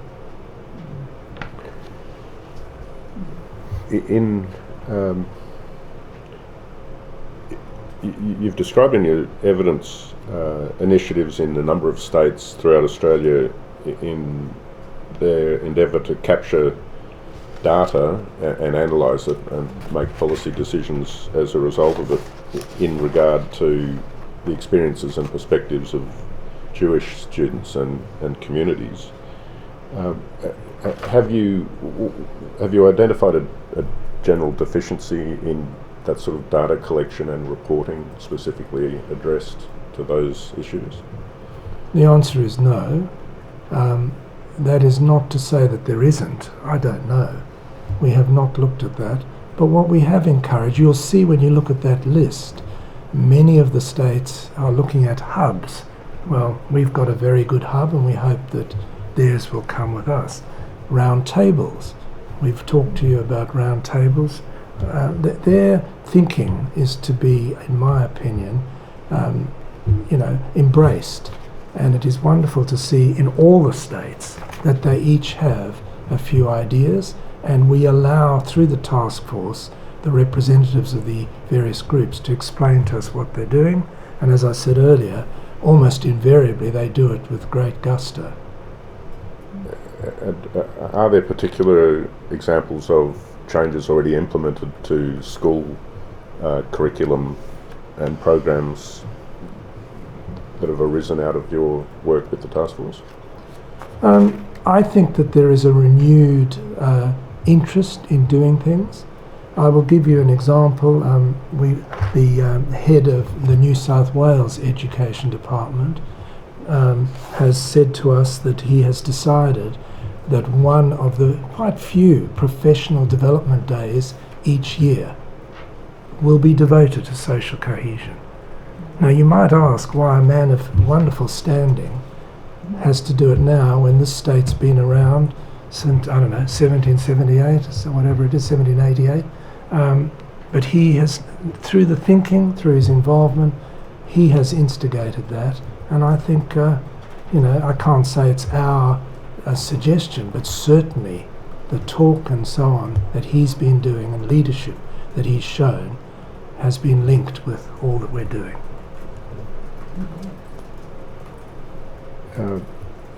There are several topics related to anti-Semitism and education generally for students and teachers that have arisen over the course of the hearings in the Royal Commission.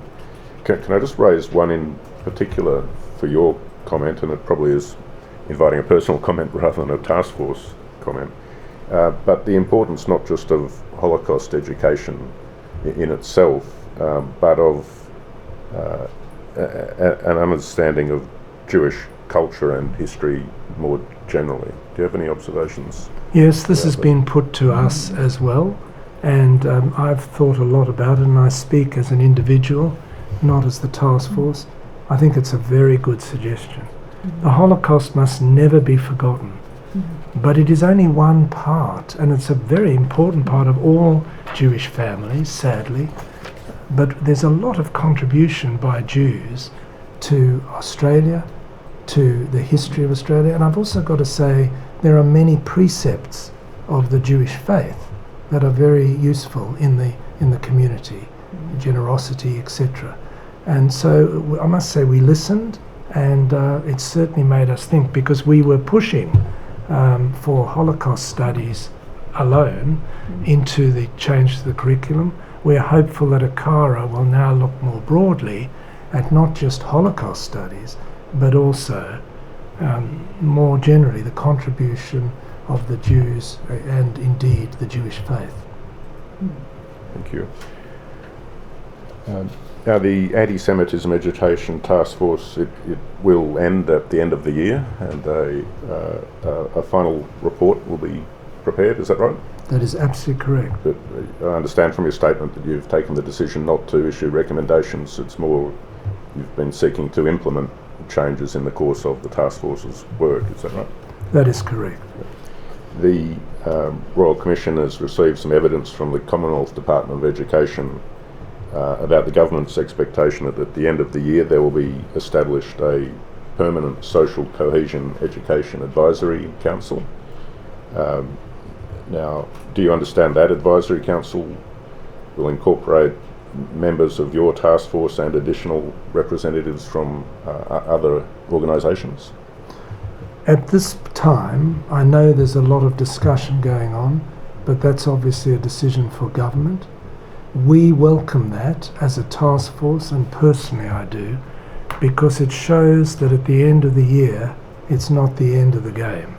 And whilst we are working hard to hopefully solve some problems, we can't solve them all.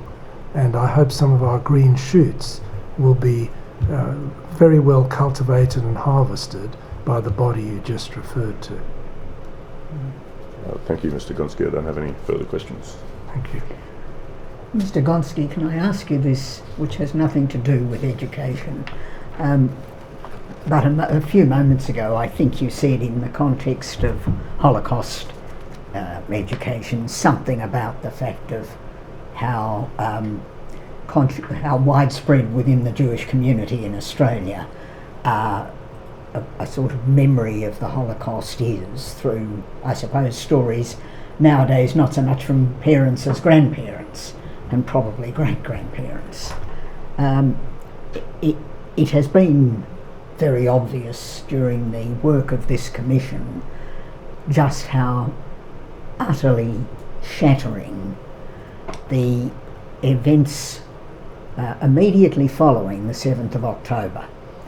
The demonstrations in Lakemba on the night after, the protest at the Opera House with the calls for "Where are the Jews?"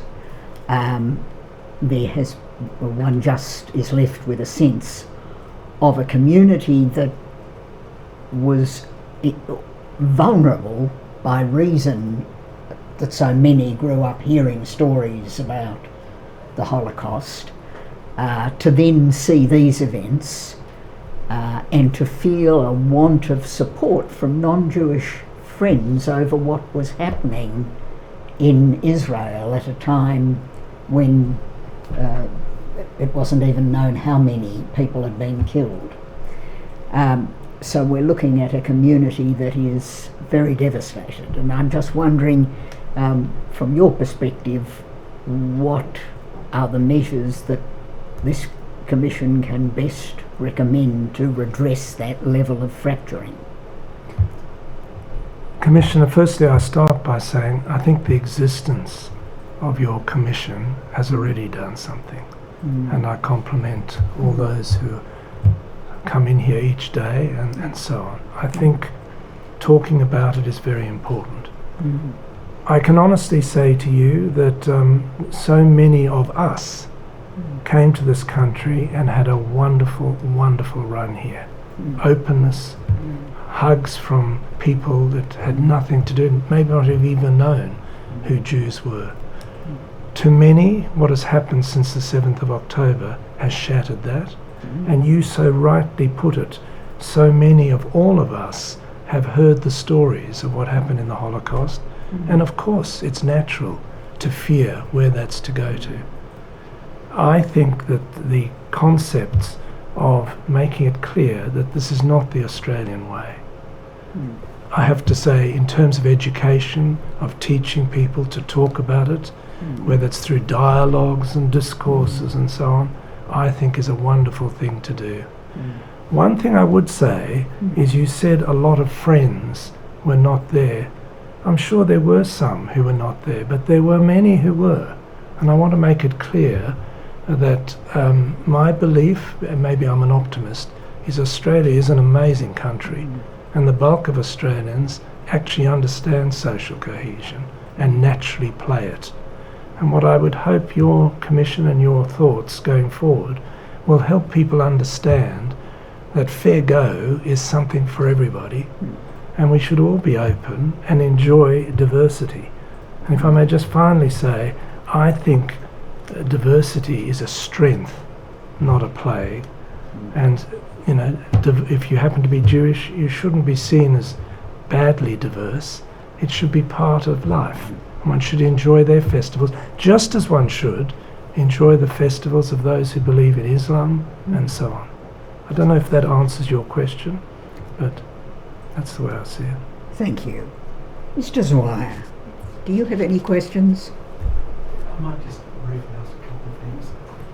I think the Commissioner asked you for your personal views about anti-Semitism and whether it's different from other forms of racism. I know whether you'd agree with some of the evidence we've heard, I think, from Professor Rich, where he said that unlike other forms of racism, anti-Semitism goes through changes. So it might be the attack on Christ, it might be the blood libels, it might be being supporters of communism, it might be supporters of business. And so that unlike other forms of racism, anti-Semitism keeps changing, it goes through metamorphosis. Would you agree with that, including the recent change to Zionism, the attacks on Jewish people out of context by calling them Zios? Do you see it that way? I have to say to you that the one thing that seems to be the same always about anti-Semitism is it's usually the first piece of aggravation, the first piece of aggravation, the first piece of hurt and so on. That's what history shows. In answer to the question of whether it is different, I accept the person that you're referring to. I've heard them. They're very impressive. They may have studied it more than me, but I can tell you from my own experience, particularly as being a Chancellor, there were many who complained about things happening to them who were not Jewish and who had come from different countries and so on. And one of the things I take with me to my grave is I didn't react as positively as I should have to help them as I would if it was me. And I think that's an important thing for us all to remember. So does it matter whether it's different or not? I don't know. But it comes up all the time. It's usually the first one. And people who think it's then going to end there is badly mistaken, are badly mistaken. And can I just ask you one other question about the trauma of the community? I know that there's been much said about the intergenerational trauma dating back to the Holocaust, but would you agree that the trauma of Jewish people doesn't begin with the Holocaust? It's centuries of persecution that is part of the oral history of the Jewish people. So that the Holocaust, of course, is a big event, but the persecution over thousands of years is part of what is in the DNA of Jewish people. Oh, on that one, Commissioner, he's 100% right. That is absolutely correct. And you can go back, whether it is, the days of Christopher Columbus in Spain, look what the Jews were pushed out there. Wherever you look through history, they make their home, they try their best, and the Jewish philosophy is to try and do well in the country you're in, to give back, etc. And they had to move on, as they have many times. So you're quite right, Mr. Schweier. It's not just the Holocaust, but of course the Holocaust is in the memory, not just of the Jews who are here, but for Australia. Let's be blunt. Those fighting against what happened in the Holocaust were the Australian servicemen, and many of them gave their lives to make sure that that doesn't happen again. And one last question, Mr. Gonski. You talked about support from non-Jewish people through these difficult times. And I know from personal experience and from other issues that those stories have a profound impact upon Jewish people, and that the reaching out of non-Jewish people to express empathy, to express support, their abhorrence of anti-Semitism and racism has a profound impact. Has that been your experience? And is that something that when those events occur you share with others? Well, what you've said is absolutely correct, Commissioner. It means a lot. After the 7th of October, in my own work, a number of people who I regard as prominent, they may not be, but they're prominent for me, who are definitely not of Jewish origin, got in touch. In fact, a great many did. And not only was I happy they did that, but it made me give a new respect in addition to what I normally do for them, that they would think that way. And I mentally noted it's incumbent on me, if it ever happens to them, to remember that as well. Thank you, Commissioner. Mr. Lancaster, anything arising? No, thank you. Thank you very much, Mr. Gonski. It's much appreciated. You are excused, and we've got another early mark. 10 a.m. tomorrow morning.